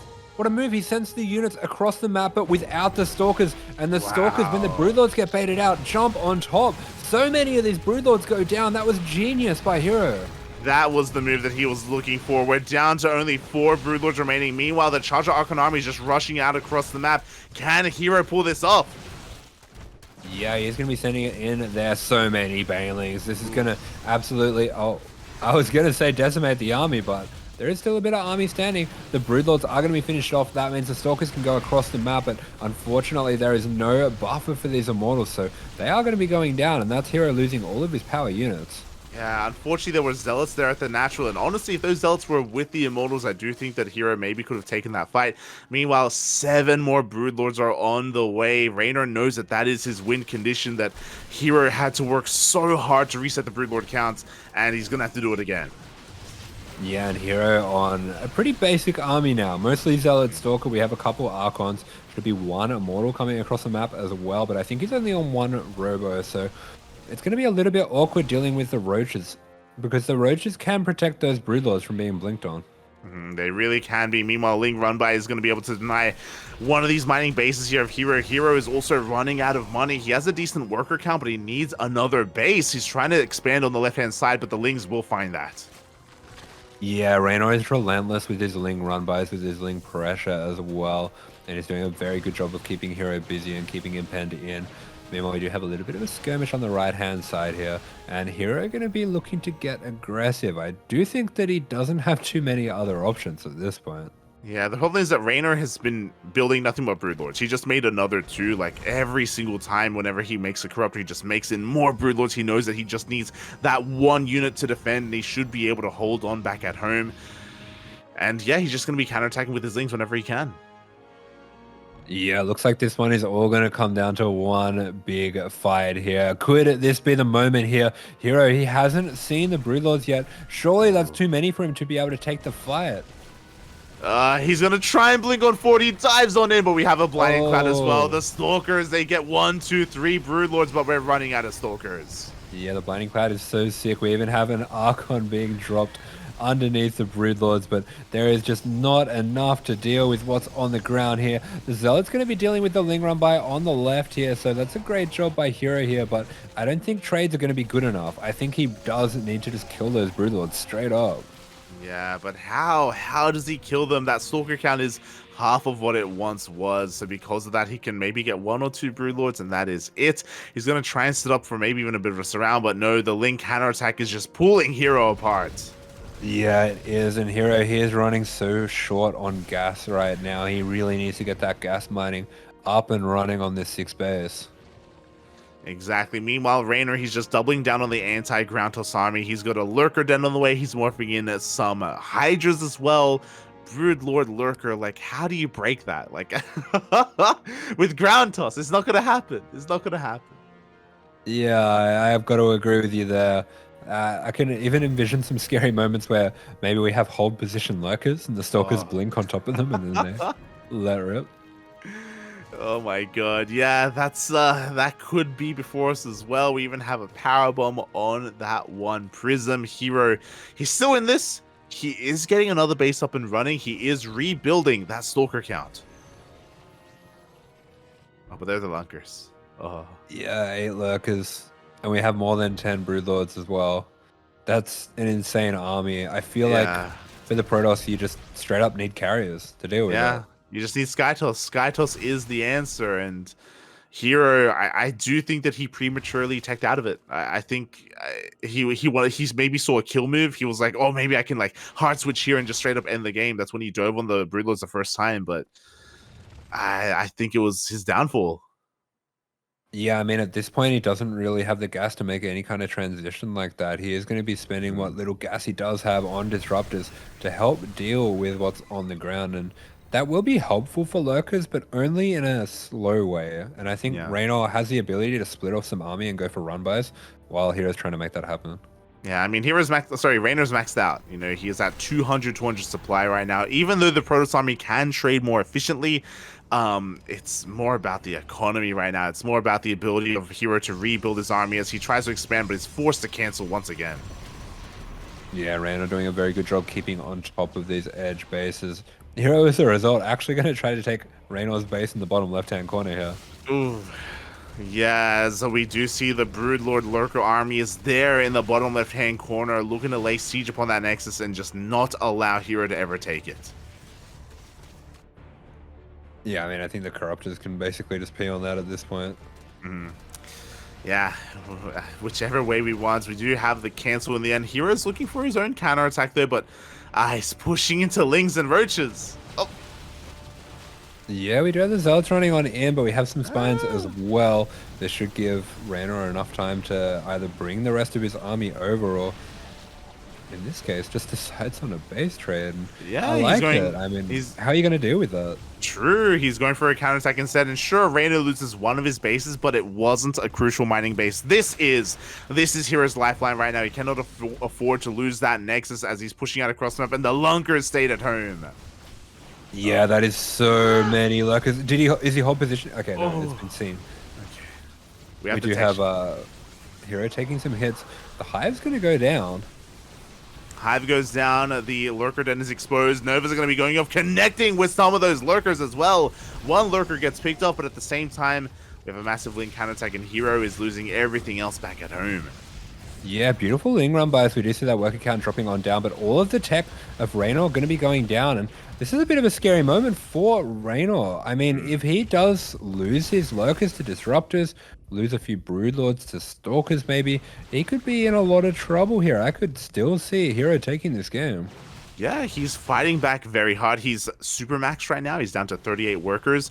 Reynor doesn't have an amazing economy. He's down to 3 bases. Like, he is also struggling to rebuild his army. Doesn't have a lot of gas to work with. So this is still up in the air. Reynor still has a better army, but it's a slower army. And Hero can try to outposition it. Yeah, if Hero can just pick apart at this army piece by piece and just be more efficient, that could be huge here, as we do see Archon going to be picked off. That Viper doing a fantastic job here for Reynor. And we actually see, looks like Hero wants to put his 2 armies together now. Yeah, but the Lurkers are coming in from behind. The Novas are going to be going off, but the Disruptors are all going to be going down. The surround is real. Oof.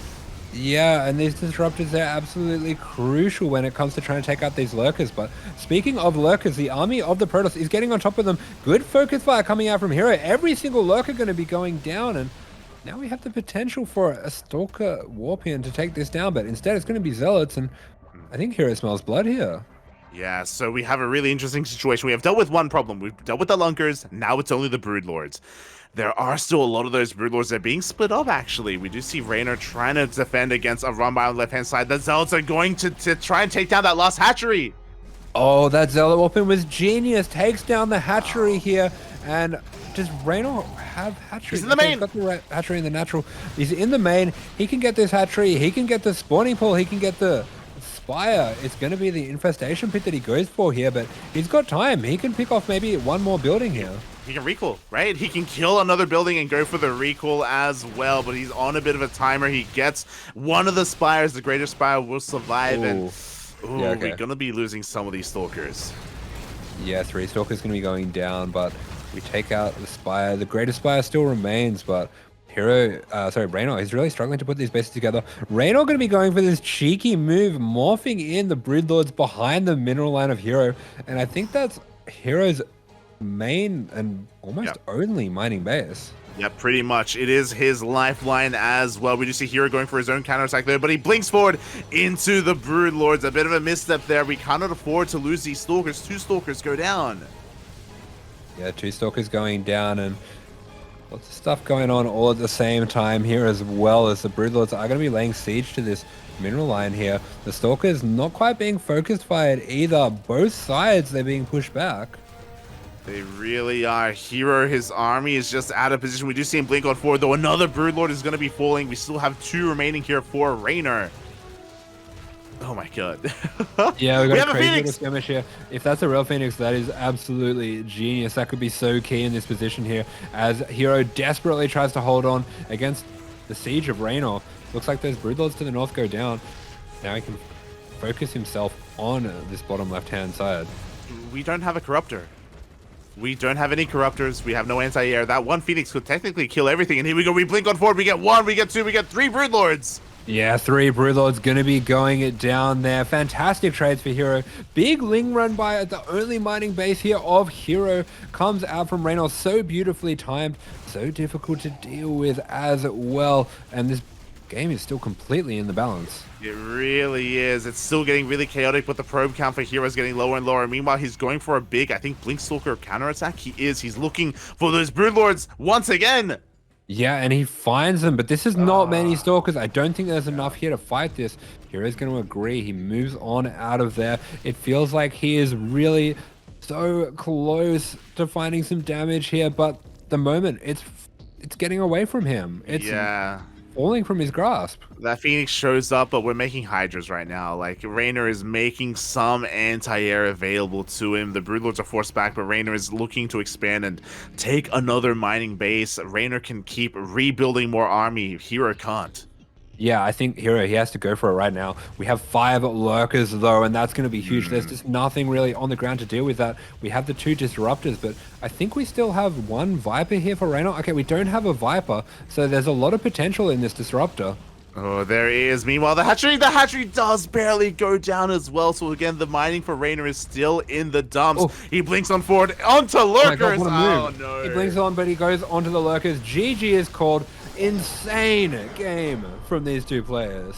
GG, well played. Hero was fighting back so hard. He was almost able to bring it back from such a terrible position. But Reynor stood strong. The Ling counterattacks, the Broodlord run-bys. It was crazy, mate. It was crazy. Yeah, what a fantastic game between these 2 players, and a fitting one to bring us into the ace match. There we go. GG, well played. We have a tied up 1-1 score. We have a tied up 3-3 overall score between these 2 teams. We have an ace match. Beautiful. And we were talking about it a bit before. I do think it's going to be Serral coming out from Basilisk. But for DKZ, who do you send? Do you send Dark? Do you send Hero? Do you send Oliveira? These are 3 world champion tier players. Well, the map is predetermined. It is going to be Royal Blood. Interesting. I think this is a good map for Hero, actually. But it comes down. It also comes down to other things, right? Hero is maybe a little bit tilted after losing that game against Reynor. You know, he could maybe see himself winning that game. He was in a pretty good position multiple times there in that game, but it did slip away from him. And Reynor took it in the end. So if Hero isn't in the best mental state, then it may be best to just hand it over to Dark instead. It's hard to say. I mean, are you really suggesting sending out a B player when we have 2 A players? True. Hero is a B player. You know, I didn't think about that, right? I didn't think about the stats. I didn't think about the form of the players, but clearly Hero is a B tier player. And, you know, that means that it would be crazy to send him out, right? I will say, as much as I think Oliveira is a fantastic player and obviously he played some of the most incredible StarCraft we ever seen for that World Championship victory, I would definitely rate Hero higher than Oliveira. I would as well. I think I would as well, to be honest. Like, I think Oliveira, he can really excel in some of the other matchups. Even to be fair, against any other player, but against Serral specifically, I do think that Serral has Oliveira's number. I think he would not be the wisest of choices to bring out here in the ace. I think it's going to be one of the others. But who's it going to be? Who's it going to be? I think it's kind of a funny situation. I think Serral has everyone's number except for Zerg. Like, I don't favor Mario against Serral at the moment. Yeah. It's a tricky one. It is a tricky one. I think a lot of the time teams want to avoid the ace match, but we are here against Basilisk, I should say. Mm-hmm. I know Dark has some pretty terrifying ZVZ. I think Dark has the best late game ZVZ, but I don't think Royal Blood is a good map for that sort of thing. I don't think it's a good map for like a split map scenario ZVZ. Yeah, now that you mentioned ZVZ, I think we send Dark. I actually, yeah. As soon as you mentioned that, Serral's ZVZ has looked a little bit shaky, so I think Dark, absolutely, I feel like he could take that down. Yeah, on paper, I think so as well. It's just risky because it's a best of one, right? Because it's a best of one, anything can happen. You know, Dark could win, Serral could win, Hero as well. It all Roddy. Just comes down. That's true. Roddy could win. Send out Roddy as the ace, Poppy, right? Why not? Man, Serral's gonna be like, surely this is against the rules. You can't do this. I'm not prepared. And then Roddy comes in with the Phoenix. He kills all of the overlords. Serral's supply blocked, and then the DTs run in, and they kill the lair. Roddy, he wants that paycheck. He wants that Serral salary for himself. Oh wait, yeah, no, they're on the same team. No. I was a little confused. They run in and they kill Dark's overlords. Yeah. And they kill Dark's lair.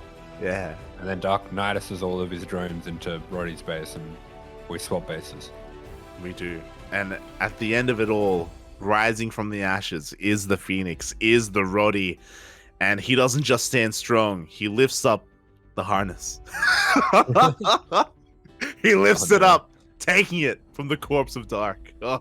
Mate, Roddy we can't give the harness to Roddy. He'll be too powerful. This can't happen. Oh no. He's gonna become a menace. You heard about hashtag Roddy in the club. It's gonna be hashtag Roddy in the harness, mate. Oh. Oh no. I'm not sure if I can say this. Oh boy. I was gonna say something along those lines. Yeah. Oh boy. Anyway, you can use your imagination in the chat. You can. It's fine. Don't worry about it. Oh my god. Well, here we go. Who's it gonna be, Papi? Who is it gonna be? The teams are still deliberating amongst themselves. They're still trying to decide. Has Dark gone to bed? Is he asleep? And are they trying to rise him awake? Arouse him even? I feel like Dark could be one of those people that once they get to sleep, you can't wake them. Mm-hmm. Yeah. You know, once the eyes are closed, once the head has hit the pillow, he's not coming back up. No. It's too stoic. I feel like he'd just like breathe like a giant sigh out of his nostrils, and you'd get scared and you'd just get out of there. But okay. Let's go. They send out the B player. True, the B player is out, and again, when I think of Royal Blood, I do think that Hero's defensive style here has a lot more success. I do think that we can be seeing a similar game to what we saw last game, but with Hero taking a lot less damage to all these counterattacks and Ling run-bys. But we'll see, because I'll be honest, I haven't seen several ZVP in a while. I'm excited, mate. I'm excited. Oh. Let's go. Yeah, this is going to be really interesting here. Maybe Hero has something prepared that he thinks can snipe out Serral, or maybe Dark's is not available. Who knows? Mm-hmm. There you go. He may not be available, or maybe the reason why it took so long to pick a player was Hero and Dark, they actually just played a best of one. For the honor of who would face Serral, and Hero has come out on top. He's going to be coming out here once again in another ZVP. Serral, I'm sure, was watching, was analyzing what was happening in Hero's game against Reynor. Oh boy, I wonder what both players have in store for us. Yeah, I mean, Royal Blood, you did say it as well. that this is a map that you think Hero is going to be good on. Is there anything in particular that you're thinking of when you say that? Whenever I see Hero on Royal Blood, he is the most disgusting turtle Protoss player. Oh, okay. Yeah. Yeah.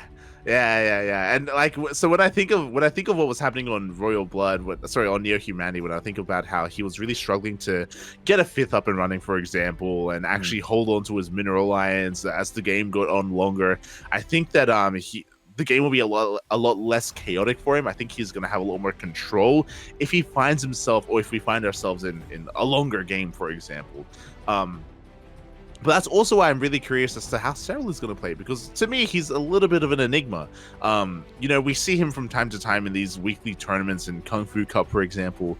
But I can't remember the last time I've seen Serral in a ZVP outside of Katowice. Yeah. I feel like, God, who was it against? We casted him recently. And he was basically playing. Yeah, I think it was WTL, and it was on. No, I think I saw him against Showtime recently. I want to say. I don't know. Whatever it was for, I saw him against a very good Protoss, and basically, the Protoss was just kept to 4 bases the whole time because he would just run Lingbane Ravager in again and again and again, and the trades were bad, but he just eventually got there. As here we go, a different Protoss, the best Protoss in the world. It is for DKZ Hero. And sporting in the bottom left-hand corner, the only S-tier player in WTL for Team Basilisk, it is Serral. Yeah, S-tier going up against B-tier. Bit of a mismatch, but we'll see if Hero can punch up here. Yeah, the DKZ management in shambles. They misclicked and they sent out Hero instead. It's over.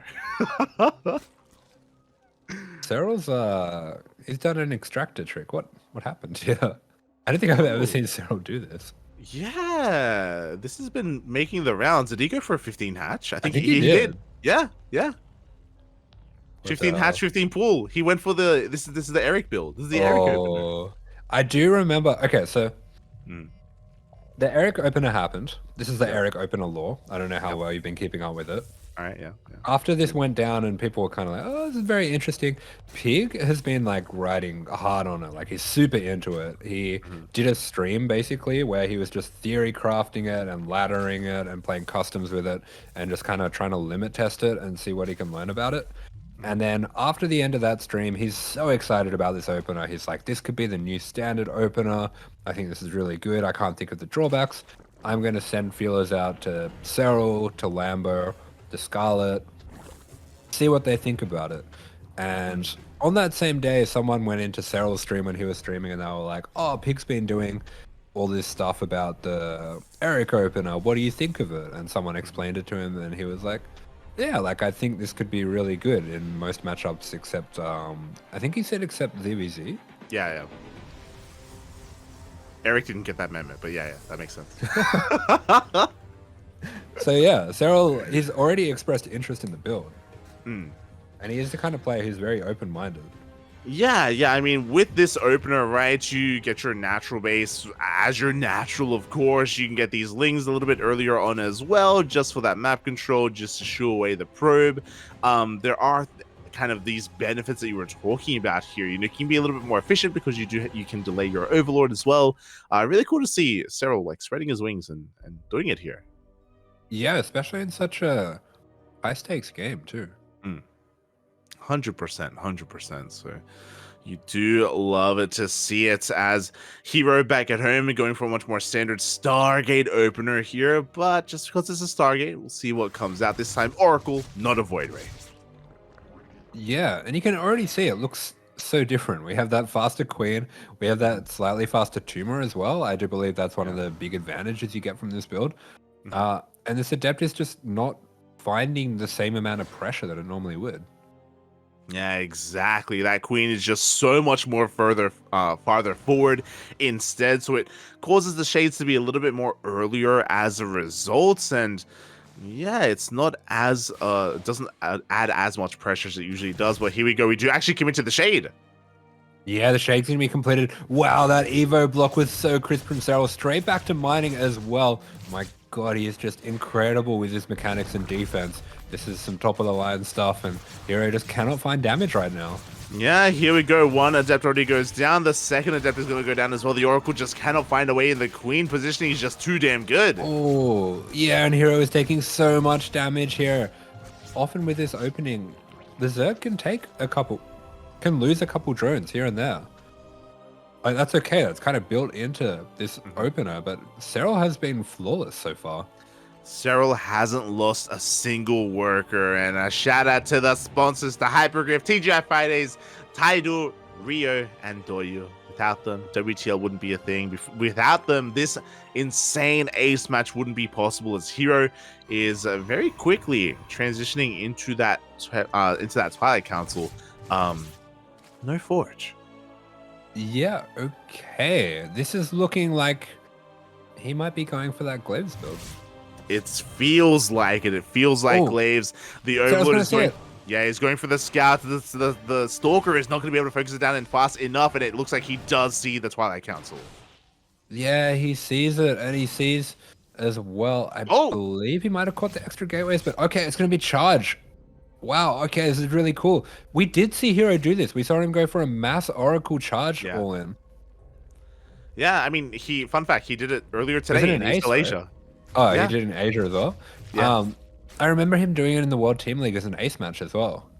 Yeah, this is a build that he does love to whip out. He actually eliminated Dark from ESL Asia a couple of hours ago with this build. Nice.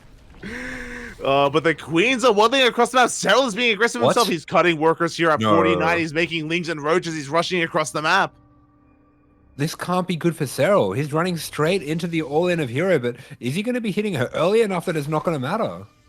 That is the question. We do see some energy being wasted across the map here. The Lings are revealing themselves. Hero, he throws down a shield battery. It looks like now he is aware of what is going on, but is it too late? Oh, there's no shield batteries. There's no cannons at all. He was not expecting this. He was thinking about his attack that was coming up so soon. And Serral just jumps ahead of the queue here, hits him before he's ready, and we just don't even have the Zealots ready. Yeah, we don't even have charge. The slow lots are coming on in, but we have Queens and Roaches to focus them down. But here we go. The Oracles dive on in. How many transfuses do we have? It looks like the Queens stand strong. Yeah, we have the transfuses. We have some incredible biles coming out from Serral that are going to force those Oracles to move. They lose energy. They can't continue to DPS down the Queens. The shield battery, it's out of energy. Serral is breaking through. Yeah, the third base has been broken. Hero has to give up on it. He does shake his head there on the camera as well. Despite the Oracles, he wasn't able to scout the all-in coming until it was too late. Everything could have been different here if he had some shield batteries, if he had an overcharge ready, but he just didn't. Wow, the killer instinct coming out from Serral, absolutely insane. He knows that Hero is cutting corners to get this all-in happening. There was one weak point before charge, before the Zealot count could get higher, and Serral pounces on that one weak point, and that's going to be just about all she wrote. The 4 Oracles, they are going to be focusing down the Queens. He's trying to get the damage here, but I just don't think there's going to be enough on the ground. The damage has already been done, and the Ravages are going to do the rest. Exactly. It's too little too late. GG gets called, and Serral does it for Team Basilisk. He takes down the B tier player Hero. Wow, what an insane way to finish it off. And just like that, Serral takes down the ace in an incredible matchup between these two teams. There we go. GG. You'll love it to see it. Oh my god, Team Basilisk do bring it down in the end. They made it to the ace match where they could field a Serral. Oh boy, but it wasn't just Serral, it was Reynor as well on Neo Humanity, and even Trigger, looking to slow down